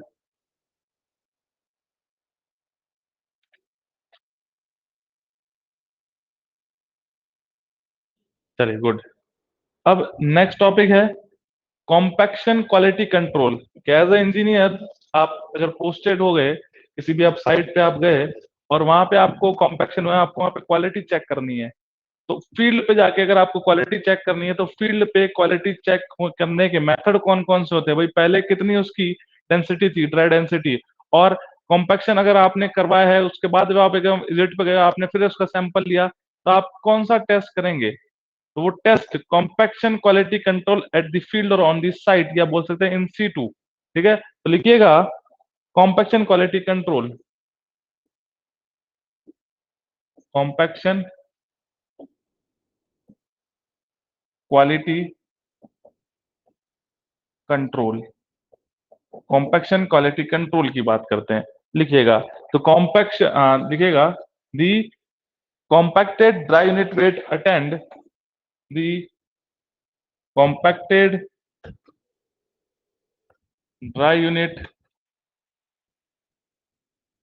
Wait attained, dry unit weight attained in the field should be checked, in the field should be checked occasionally, should be checked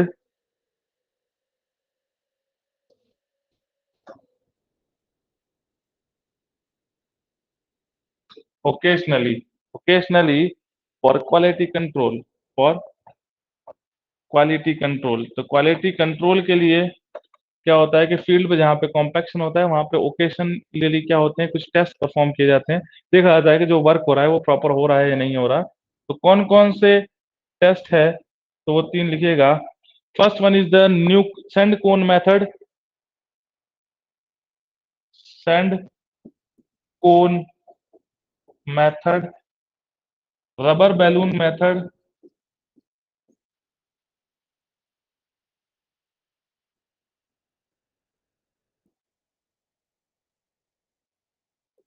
nuclear density meter, nuclear density method. ये field test है, याद रखिएगा। किसके test हैं? Quality control check at the field, तो field test हैं ये field test हैं। सेंड कोन मेथड हुआ, रबर बैलून मेथड हुआ, न्यूक्लियर डेंसिटी मीटर या न्यूक्लियर डेंसिटी मेथड हुआ।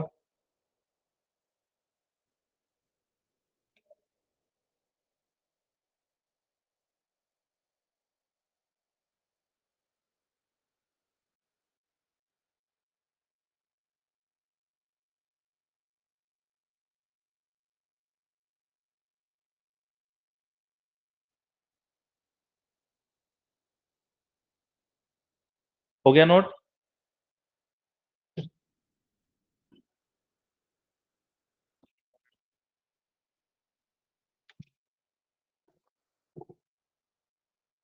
मेथड पता होने चाहिए कौन कौन से मेथड जो होते हैं फील्ड पे मेजर करते हैं डेंसिटी। चलिए लास्ट टॉपिक है इसका, रिलेटिव कॉम्पैक्शन। रिलेटिव कॉम्पैक्शन कई बार ये भी क्वेश्चन में पूछ लेता है निकालने को। Relative compaction,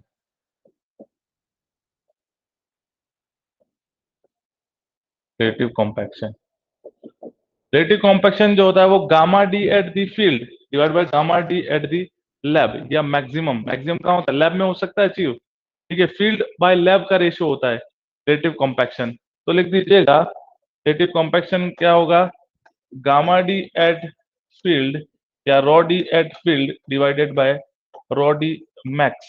max means laboratory के अंदर मैक्सिमम अचीव कर सकते हैं, क्यों, क्योंकि कंडीशन क्या देती है, कंट्रोल रहती है। तो relative compaction gamma D eight field upon में गामा डी मैक्स या लैब लिख सकते हैं इनटू 100, रिलेटिव कॉम्पैक्शन का फॉर्मूला है।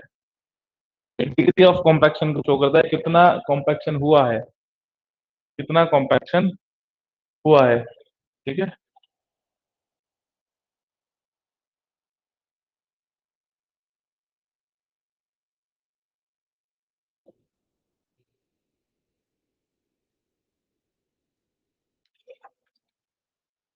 हो गया नोट।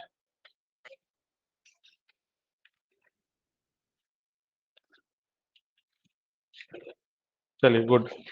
अब आते हैं अपन consolidation, chapter number 8, unit number 8, consolidation. Consolidation most important chapter for the GATE, consolidation of soil या कंसोलिडेशन गेट के लिए मोस्ट इंपॉर्टेंट है। क्वेश्चन बनने के मैक्सिमम चांसेस होते हैं consolidation, shear strength, bearing capacity, shallow foundation, यहाँ से, ठीक है। और कॉम्पैक्शन से भी आते हैं क्वेश्चन, ऐसा नहीं है। और फर्स्ट जो चैप्टर है वो तो इंपॉर्टेंट है ही है, प्रॉपर्टीज। तो कंसोलिडेशन की बात करते हैं। कंसोलिडेशन किसका पार्ट है सर, कंप्रेसिबिलिटी का ही पार्ट है, पार्ट ऑफ कंप्रेसिबिलिटी जिसके अंदर वॉल्यूम डिक्रीज होगा।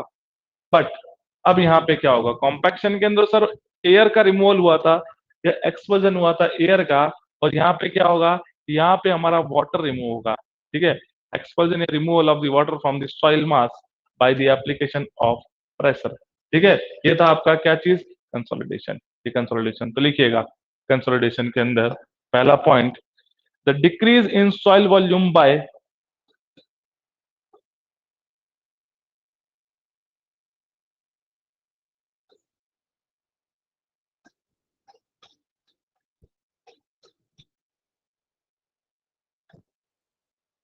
decrease in soil volume by the squeezing out of the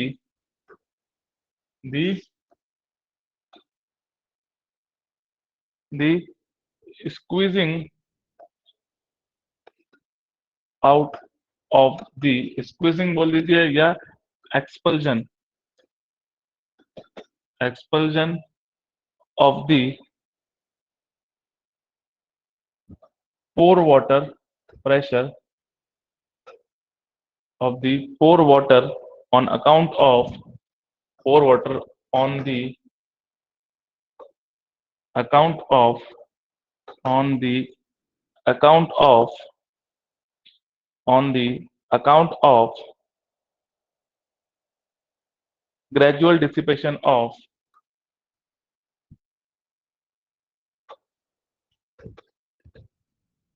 gradual dissipation of pore water pressure। भाई इसमें होगा क्या कि सॉइल मास में से वाटर का रिमूवल होगा और एक्सेस पोर प्रेशर क्या होगा, रिमूव होगा, इसमें से एक्सेस पोर प्रेशर रिमूव होगा तो डिक्रीज होगा वॉल्यूम। तो कंप्रेसिबिलिटी का पार्ट है, चाहे कंसोलिडेशन हो चाहे कॉम्पैक्शन ऑफ वॉल्यूम डिक्रीज होता है।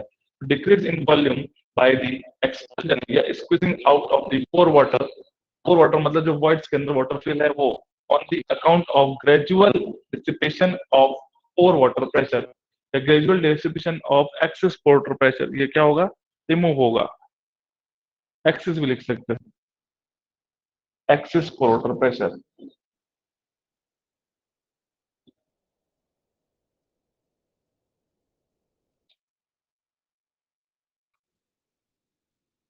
ये होता है आपका कंसोलिडेशन। पोर वाटर का रिमूव होना, इसके कारण वाटर का, इसके कारण सॉइल मास का वॉल्यूम कम होना, डिक्रीज होना, इसे बोलते हैं कंसोलिडेशन।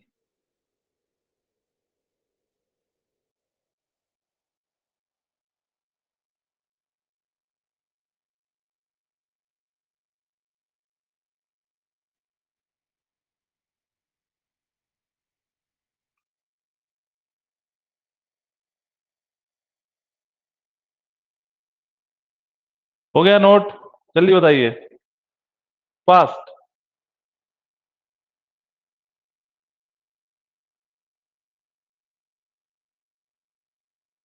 हाँ, अब देखते हैं next. Consolidation are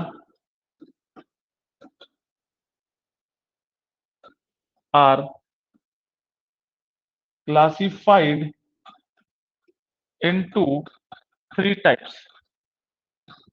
consolidation three type से क्लासिफाई करते हैं, तीन तरह का होता है।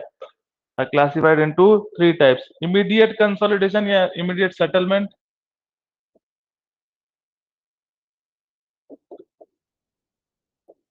सेटलमेंट।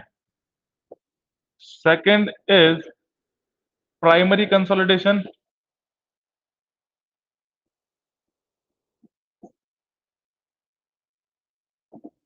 और एक होता है आपका सेकेंडरी।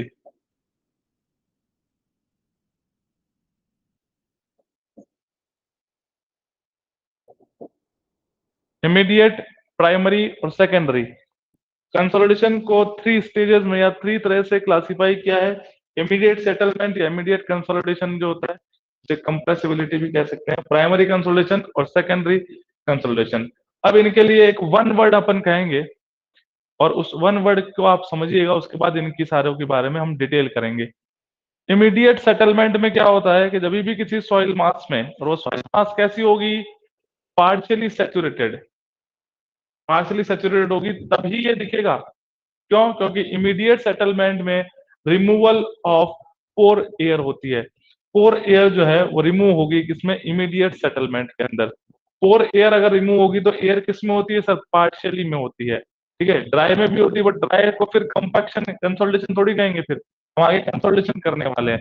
तो पार्शियली सेचुरेटेड में अगर कुछ एयर है तो एयर का रिमूव होने को कहते हैं इमीडिएट सेटलमेंट। फिर नेक्स्ट स्टेप क्या होगी कि कब तक रिमूव करना है, तब तक कि हमारी सॉइल जो है वो इस पे ना आ जाए, इसका डिग्री ऑफ सेचुरेशन 100 ना हो जाए और सारी वाटर एयर जब तक ना निकल जाए।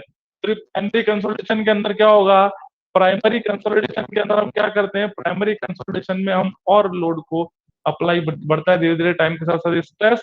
और फिर क्या होगा, फिर सर एक्सपल्जन ऑफ वाटर होगा, वाटर एक्सपल आउट होगा। तो प्राइमरी कंसोलिडेशन के अंदर सॉइल कैसी होगी, फुली सेचुरेटेड स्टेट में होगी। और हर एक स्टेज पे सॉइल कैसे रहेगी, फुली सेचुरेटेड स्टेट में ही रहेगी, क्योंकि पहला वाला वाटर निकला, वॉल्यूम कम हुआ, फिर वाटर निकला, फिर वॉल्यूम कम हुआ, हमेशा किस में रहेगी, सेचुरेटेड स्टेट में रहेगी प्राइमरी कंसोलिडेशन। कब इसको स्टॉप करना है, जब सर वॉल्यूम चेंज होना जीरो हो जाए। तो वॉल्यूम चेंज होना क्या हो जाए, जीरो हो जाए। या फिर क्या कह सकते हैं, सेकंड ये कह सकते हैं कि वॉल्यूम चेंज होना जीरो हो जाए, या expulsion of pore water is stopped, कि पोर वाटर का एक्सपल आउट होना स्टॉप हो गया। फिर आता है सेकेंडरी, जब अब वॉल्यूम भी नहीं कम हो रहा है, डिक्रीज नहीं हो रहा, और पोर वाटर भी आपका एक्सपल आउट नहीं हो रहा, तो अब क्या करना है, अब क्या होगा, यहाँ पे प्लास्टिक रीएडजस्टमेंट होगा। प्लास्टिक मॉलिक्यूल करेंगे अपने आप को रीएडजस्ट करेंगे, वो सेकेंडरी कंसोलिडेशन में होगा। और ये किस टाइप ऑफ सॉइल में देखने को मिलेगा, फाइन ग्रेन सॉइल में। कोर्स ग्रेन सॉइल में प्लास्टिक जो एडजस्टमेंट होता है, रीएडजस्टमेंट होता है, ये नेग्लिजिबल होता है, बहुत कम होता है। इसलिए क्लियर हुआ सबको चीजें। तो यहाँ पे लिखिएगा इमीडिएट सेटलमेंट के अंदर,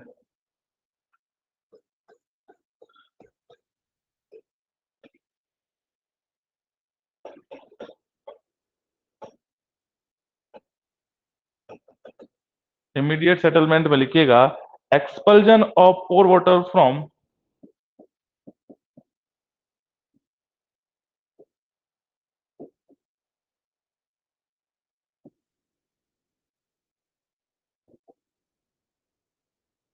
expulsion of pore water from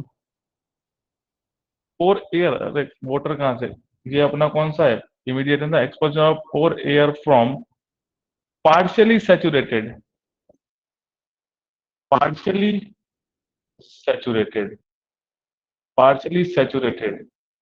partially होगा तभी तो उसमें एयर होगी, कि ठीक है, exposure of pore air from partially saturated soil मास। और ये किसमें सीन हो सकता है, और ये सर ड्राई सॉइल मास में भी हो सकता है, ड्राई सॉइल में भी होगा। ये वाली स्टेप होगी, केवल ये वाली स्टेप होगी। और in dry soil mass, second अगर हम बात करें प्राइमरी कंसोलिडेशन, सेकंड अगर हम बात करें primary consolidation.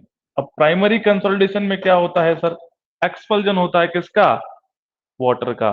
The expulsion of pore water from expulsion of pore water from fully saturated soil mass या saturated soil mass।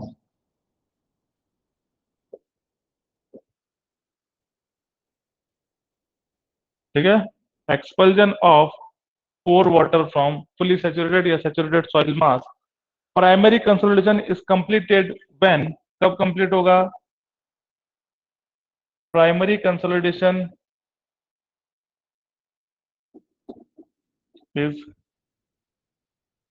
completed when the expulsion of pore water is stopped, when the expulsion of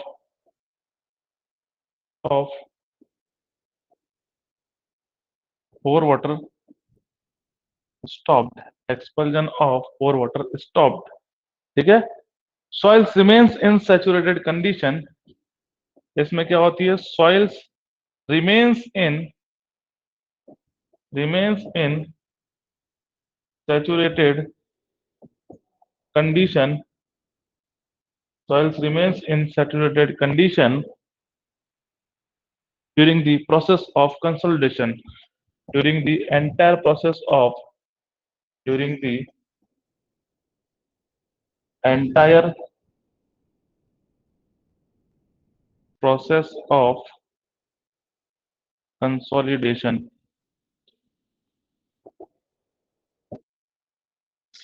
clear हुआ, तो primary consolidation, clear हुआ, primary consolidation में क्या हमें देखने को मिला सर, प्राइमरी कंसोलिडेशन में हमें ये देखने को मिला कि एक्सपल्जन ऑफ पोर वाटर होता है और उसके अंदर क्या होता है, पोर एयर होता है। सबसे मेजर डिफरेंस तो यही हो गया। यहाँ पे क्या है, यहाँ पे पोर एयर रिमूव होती है, यहाँ पे पोर वाटर रिमूव होता है। सॉइल मास कैसे होगी, either it is partially, either it is partially और इट इज ड्राई। यहाँ पे कैसी होगी, सैचुरेटेड, यहाँ पे कैसी होगी, saturated soil mass. Primary consolidation कब कंप्लीट होगा, when the expulsion of pore water stop, pore water stop हो जाए, क्या चीज, एक्सपल्जन निकलना सॉइल मास से, और soil remains in saturation, saturated state में रहेगी during the entire process of the consolidation. हर एक टाइम इंटरवल पे सॉइल कैसी रहेगी सर, कंप्लीटली सैचुरेटेड रहेगी या फुली सैचुरेटेड रहेगी या सैचुरेटेड रहेगी। ठीक है,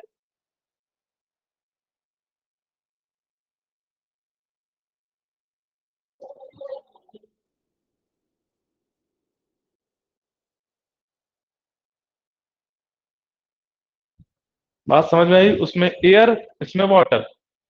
एयर अगर रिमूव कब होगी, या तो सॉइल पार्शली सैचुरेटेड हो या फिर सॉइल कैसी हो, या तो सॉइल पार्शली सैचुरेटेड हो या फिर सॉइल कैसी हो, ड्राई सॉइल मास हो, तब ये कंडीशन देखने को मिलेगी, इमीडिएट सेटलमेंट या इमीडिएट कंसोलिडेशन। सेकंड, प्राइमरी के अंदर क्या होगा, एक्सपल्जन ऑफ पोर वाटर होता है। सेकंड स्टेप में एक्सपल्जन ऑफ पोर वाटर होगा, तो पोर वाटर कब एक्सपल होगा, जब सॉइल कैसी हो सर, सैचुरेटेड सॉइल हो। और प्राइमरी कंसोलिडेशन कब कंप्लीट मानेंगे, जबकि हमारा expulsion of pore water stop ना हो जाए, तब तक हम उसको स्टॉप नहीं करेंगे, मतलब तब तक हम उसको कंटिन्यू करेंगे। और soils remains in saturated condition, saturated condition में रहेगी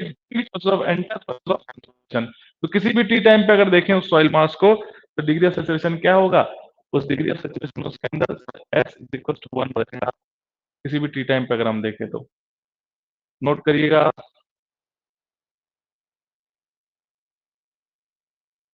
और नोट करके डन करिएगा।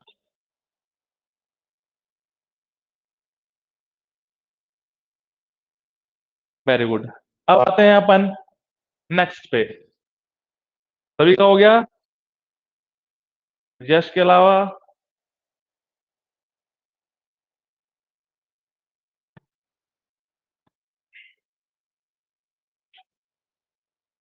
यश के अलावा सभी का हो गया,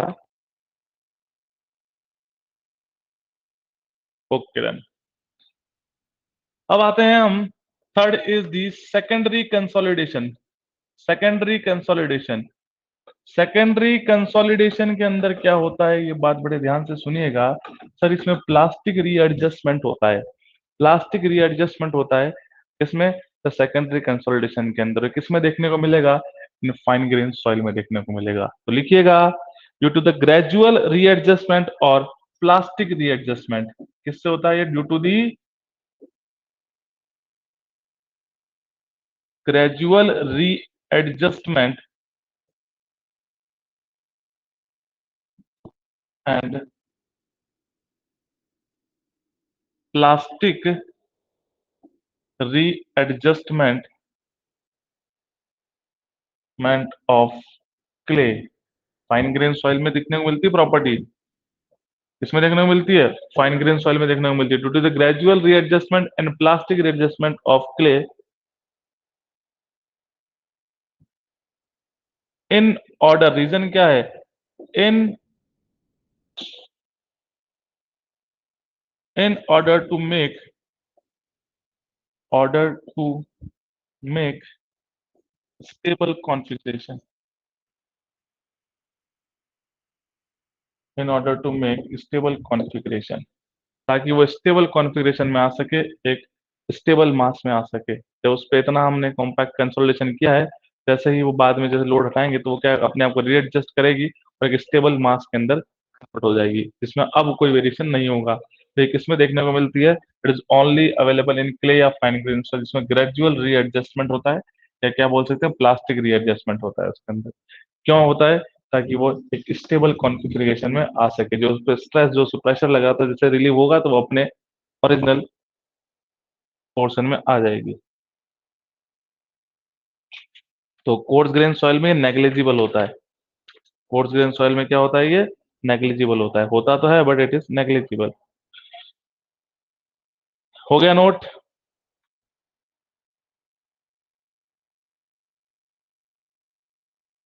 वेरी गुड। चलिए, classification of soil according to consolidation amount. अब हम क्लासिफाई कर रहे हैं सॉइल को किसके बेसिस पे? कंसोलिडेशन अमाउंट के बेसिस पे। जैसे normally consolidated soil, over consolidated soil और अंडर कंसोलिडेटेड सॉइल, सुना होगा आपने। अभी क्या होता है देखिएगा, तो लिखिएगा, classification of soil according to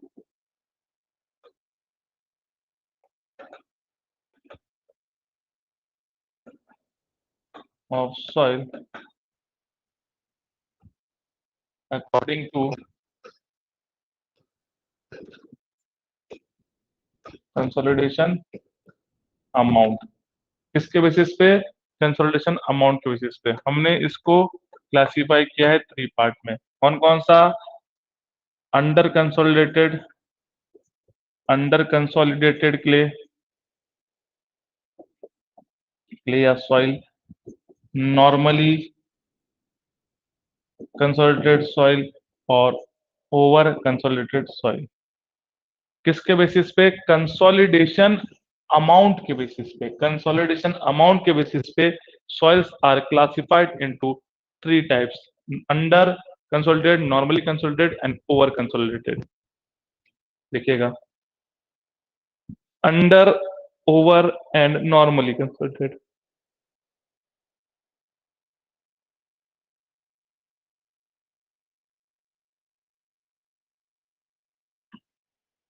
इसको पहले समझ लेते हैं और फिर इसको लिख देंगे, नोट करके डन करिएगा। Under, over and normally consolidated, 3 type से इसे क्लासिफाई किया जाता है, under, over and normally consolidated. देखिएगा, अब अंडर क्या होता है? तो 2 वर्ड आते हैं और सबसे इंपॉर्टेंट एक वर्ड है इफेक्टिव स्ट्रेस। किसके बेसिस पे से हम देख रहे हैं इफेक्टिव स्ट्रेस? तो पास्ट में जो अप्लाइड इफेक्टिव स्ट्रेस है, it is lower than the present applied effective stress, तो अंडर कंसोलिडेटेड हो गया। नॉर्मली कंसोलिडेटेड, वो सॉइल जिसे फर्स्ट टाइम कंसोलिडेशन किया उसको बोलेंगे नॉर्मली कंसोलिडेटेड सॉइल। और ओवर कंसोलिडेटेड सॉइल मतलब जिसको पास्ट में जो अप्लाइड इफेक्टिव स्ट्रेस है, it is more than the present applied effective stress, तो पहले से ही कंसोलिडेटेड है, मतलब ओवर कंसोलिडेटेड। क्लियर हुआ? अंडर के अंदर जो पास्ट में स्ट्रेस लगाए हैं वो कम है प्रेजेंट में लगाए गए इफेक्टिव स्ट्रेस से, तो उसे बोलेंगे अंडर कंसोलिडेटेड। नॉर्मली कंसोलिडेटेड, दो soil which is consolidated eight the first time, पहली बार ही कंसोलिडेशन हो रहा है, प्रेजेंट अप्लाइड इफेक्टिव स्ट्रेस जो हम अभी लगाने वाले हैं उससे, सो बोले नॉर्मली कंसोलिडेटेड। और ओवर कंसोलिडेट का मतलब पास्ट में जो इफेक्टिव स्ट्रेस है वो ज्यादा थे जो अब हम लगा रहे हैं प्रेजेंट से, तो वो ओवर कंसोलिडेट है वो। क्लियर हुआ? Under, normal and over. बताइए, क्लियर हुआ? कोई डाउट है? और नहीं है तो हम लिखते हैं यहाँ पे अंडर, ओवर एंड नॉर्मल, तीन चीजें बताई मैंने।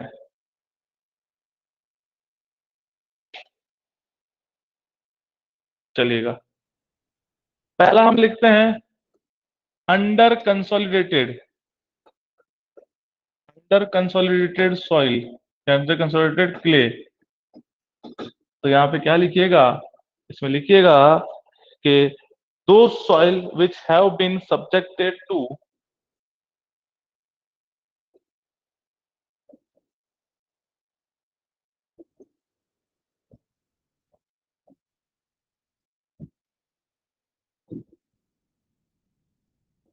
which have been subjected to effective stress in the past,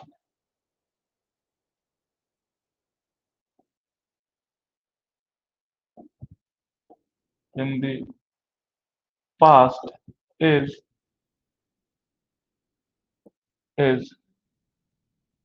less than the present applied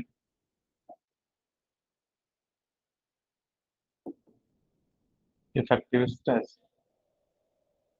जो पास में स्ट्रेस लगा था वो कम था और जो प्रेजेंट में लग रहा है उसके करस्पॉन्डिंग। ठीक है, तो क्या बोले? The soil which have been subjected to effective stress in the past is less than the present applied effective stress. Past में कम लगा था किसके करस्पॉन्डिंग, जो प्रेजेंट में हम लगा रहे हैं, तो वो अंडर कंसोलिडेटेड है। वो और कंसोलिडेशन उसका हो सकता था बट उसको पास्ट में कम इफेक्टिव स्ट्रेस लगाया गया था, तो उस सॉइल को बोलते हैं अंडर कंसोलिडेटेड सॉइल। सेकंड लिखिएगा, नॉर्मली कंसोलिडेटेड सॉइल की बात करें sir, the soil which have been subjected by the first time effective stress by the application of present applied effective stress, मतलब जिसको पहली बार ही हम क्या कर रहे हैं, इफेक्टिव स्ट्रेस अप्लाई कर रहे हैं। लिखिए, the soil which are loaded, the soil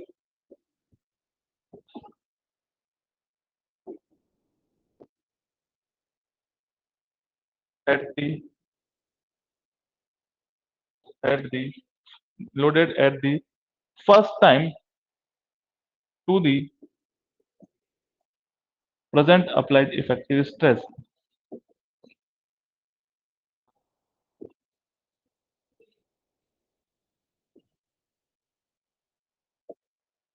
क्या हो रहा है सर? वो सॉइल जिसको पहली बार ही लोडिंग अप्लाई किया, the soil which are loaded at the first time, और वो भी किसके द्वारा? By the applying by the present applied effective stress, जो अप्लाइड कर रहे हैं प्रेजेंट में स्ट्रेस उसी के अकॉर्डिंग। इसे क्या बोलेंगे? इसे हम कहेंगे नॉर्मली कंसोलिडेटेड सॉइल। क्या कहेंगे? Normally consolidated soil.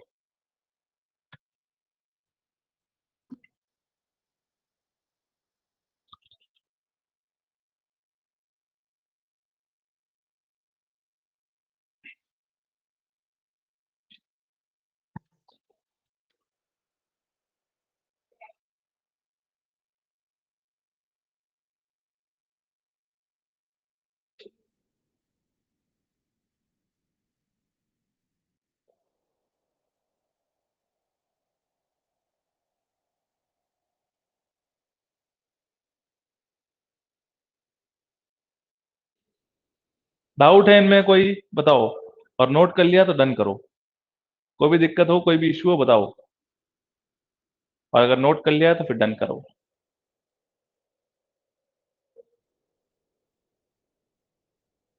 Done, very good. फिर देखिएगा, next is over consolidated soil.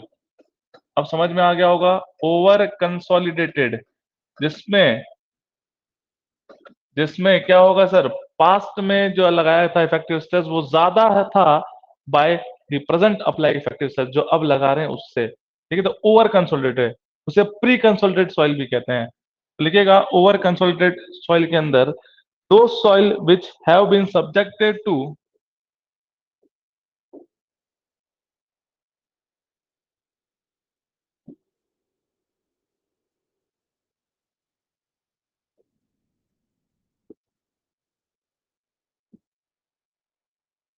have been subjected to effective stress in the past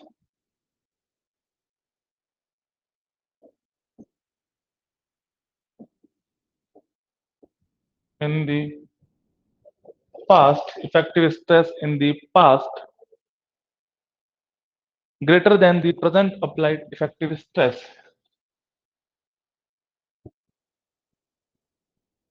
than the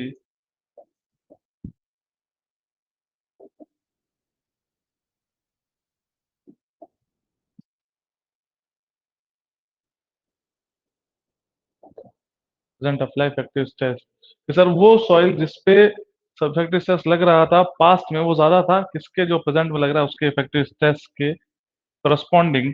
और एक और इसमें लिख दीजिएगा, इसे हम क्या कहते हैं, इसे हम कहते हैं it is also called pre consolidated soil. It is also called pre consolidated soil कहते हैं या प्री कंप्रेस्ड सॉइल कहते हैं। ठीक है, लिख दीजिएगा।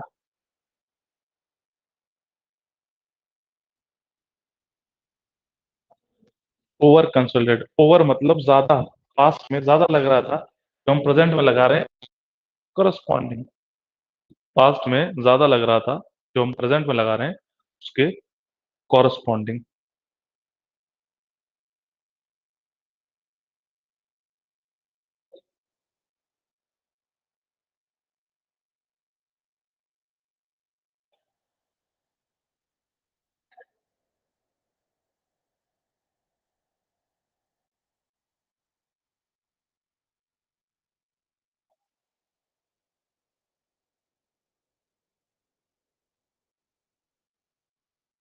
हो गया,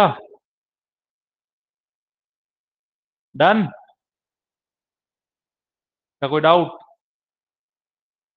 डन, वेरी गुड। अब आते हैं अपन over consolidation ratio.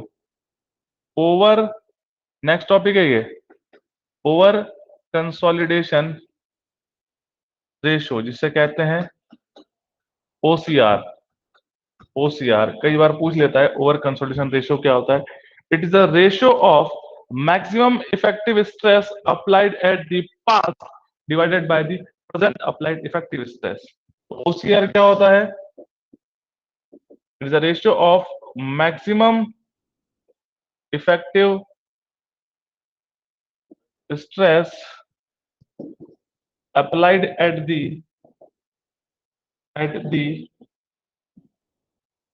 past to the at the past divide कर दो to the present applied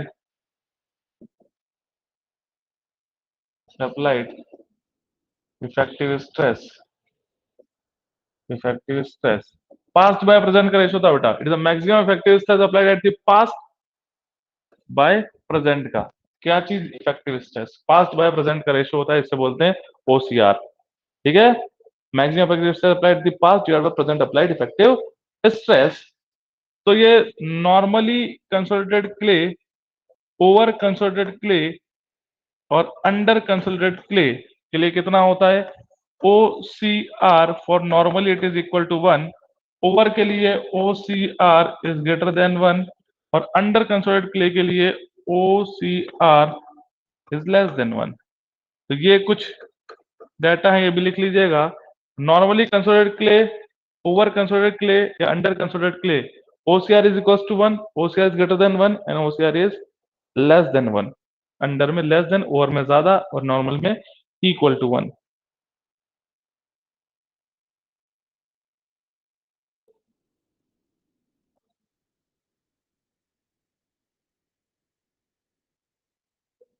note करिएगा, OCR is the over consolidation ratio. और ओवर कंसोलिडेशन रेशियो क्या होता है? Maximum effective stress applied the past divide by the present applied effective stress. Past by present का ratio होता है, past by present का ratio होता है। Done, good. अब आते हैं न्यूमेरिकल के कुछ फॉर्मूले पे। हमें क्या करना है, जब हम कंसोलिडेशन करते हैं तो सॉइल का वॉल्यूम डिक्रीज होता है, सॉइल की वॉल्यूम डिक्रीज को ही हम क्या कहते हैं, सेटलमेंट कहते हैं। ये सॉइल कितनी सेटल हो गई, बात समझ में आई।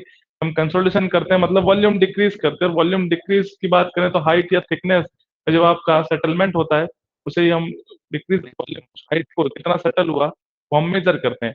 तो कैलकुलेशन ऑफ सेटलमेंट इस पे आते हैं न्यूमेरिकल। तो अलग अलग मेथड्स हैं, अलग अलग फॉर्मूले हैं जिनका यूज करके हम सेटलमेंट कैलकुलेट कर सकते हैं इन टर्म्स ऑफ। तो देखिएगा, हेडिंग लिखिएगा, calculation of the settlement, calculation of settlement of calculation of settlement. ठीक है, पहला केस, पहला case, case one, on the basis of, on the basis of wide ratio. अब बड़े ध्यान से देखिएगा, यहां से न्यूमेरिकल चालू होते हैं। On the basis of wide ratio, अगर हमें क्वेश्चन में ध्यान देखिएगा, अगर हमें क्वेश्चन में अगर केवल और केवल वॉइड रेशो गिवन है, only we are giving only the void ratio, तो उस केस में हम सेटलमेंट कैलकुलेट करेंगे इस फॉर्मूले से, del H by H is equal to del E upon में 1 + E0, del H by H divided by is equal to del E upon में 1 + E0। डेल एच जो बोलते हैं किसको कहते हैं, सेटलमेंट को कहते हैं, सेटलमेंट को कहते हैं। कितना सेटलमेंट हुआ यही तो निकालना है। ये इनिशियल हाइट बोल दिए, हाइट, और इसको ज्यादा अप्रोप्रिएट वर्ड रहेगा इनिशियल। इनिशियल जब टेस्ट स्टार्ट किया था उससे पहले इनिशियल हाइट बोल सकते हैं या इनिशियल थिकनेस कह सकते हैं कि कितनी थी उस सॉइल सैंपल की। Del E is the change in, change in void ratio. Del जहां लग गया वो क्या होता है, चेंज इन वॉइड रेशो। अब देखो क्या होगा, इनिशियल में ज्यादा होगा तो उस इनिशियल में से फाइनल माइनस होगा, ई इनिशियल माइनस ई फाइनल, तो फाइनल में जाके तो वर्ड रेशो कम हो रहा है ना क्योंकि सेटलमेंट हो रहा है। और E not is the initial void ratio, ये ई नॉट किसको रिप्रेजेंट कर रहा है, इनिशियल, इनिशियल वॉइड रेशो को रिसम्बल कर रहा है, रिप्रेजेंट कर रहा है। ठीक है, तो स्टार्टिंग में वॉइड रेशो ज्यादा था, जैसे जैसे सेटलमेंट हुआ, कॉम्प्लेक्स अपना कंसोलिडेशन हुआ, थिकनेस कम हुई और वॉइड रेशो भी कम हुआ, तो इनिशियल माइनस फाइनल करेंगे, इनिशियल माइनस फाइनल करेंगे। और एक चीज और याद रखना कि कई बार वो फाइनल थिकनेस पूछ लेता है। ये सॉइल सैंपल है, अब इसमें देखिएगा H is the initial thickness. जैसे जैसे हमने कंसोलिडेशन किया तो ये थोड़ा सेटल हुआ और ये क्या हो गया हमारा, ये सेटलमेंट हो गया डेल एच। तो वो क्या पूछ लेता है, ये एच बोल दो, एच को हम क्या बोल सकते हैं, एच इनिशियल कह सकते हैं। तो सेटलमेंट जब हो गया तो फाइनली अब क्या बचा हाइट हमारी, तो ये बची, इसको फाइनल थिकनेस। तो क्वेश्चन क्या बोलता है कि फाइनल थिकनेस अगर पूछ रखी हो तो बड़ा इंपॉर्टेंट है, आप सेटलमेंट निकाल लोगे, आंसर ऑप्शन में होगा, पर वो क्या पूछ रहा होगा, फाइनल थिकनेस क्या हुई। सर इनिशियल अगर 10 मीटर थी और 2 मीटर क्या क्या हुआ, बहुत ज्यादा बता रहा हूँ, 2 मीटर तो सपोज करना 2 मीटर का सेटलमेंट हुआ तो 8 मीटर हो गया हमारा क्या चीज, सर फाइनल थिकनेस। तो फाइनल थिकनेस अगर पूछता है, फाइनल थिकनेस ऑफ सॉइल मास या सॉइल सैंपल, तो क्या करना है, याद रखना अगर वो फाइनल थिकनेस पूछता है, ये इंपॉर्टेंट है, तो कई बार पूछ लेता है फाइनल थिकनेस, तो उस कंडीशन में एच एफ जो हो जाएगा initial thickness minus del H settlement. तो डेल एच निकालना है, इस डेल एच को यहाँ पुट कर देना है, तो यहाँ से क्या निकल जाएगी, फाइनल थिकनेस। तो क्वेश्चन पढ़ना, तो वहाँ पे कई बार सेटलमेंट पूछता है, कई बार वो पूछता है फाइनल थिकनेस बताओ क्या होगी। तो फाइनल थिकनेस कैसे निकालोगे, टोटल थिकनेस माइनस सेटलमेंट कर देना, तो final thickness of the soil मास निकल जाएगी। ठीक है,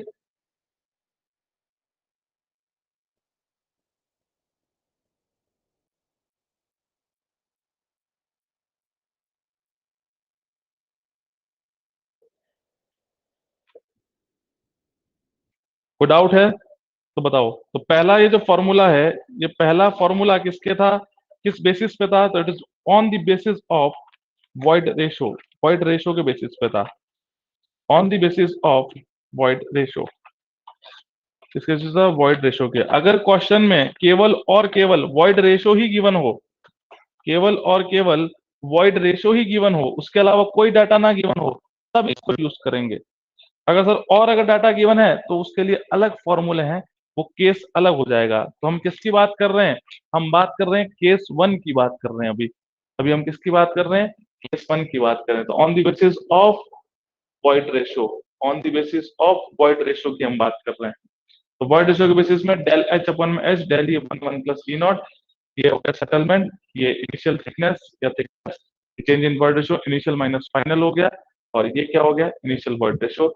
और तो पूछता है फाइनल थिकनेस क्या होगी, टोटल में से या इनिशियल में से? सेटलमेंट को माइनस कर देंगे तो फाइनल थिकनेस आ जाएगी। ठीक है, नोट कर लिया?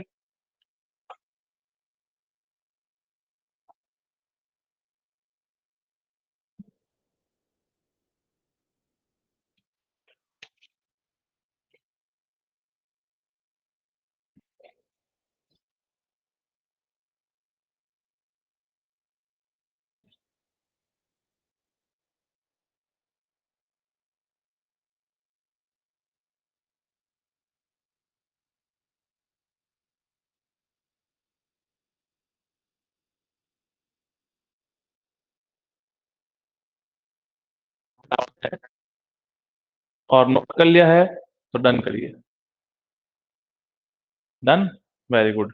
तो आज का टॉपिक यहीं पे एंड करते हैं। कल जब नेक्स्ट क्लास होगी, कल ही आपकी नेक्स्ट क्लास है, तो हम स्टार्ट करेंगे अपन केस सेकंड से। क्लियर हुआ? तो आज के लिए इतना ही। Thank you and good bye.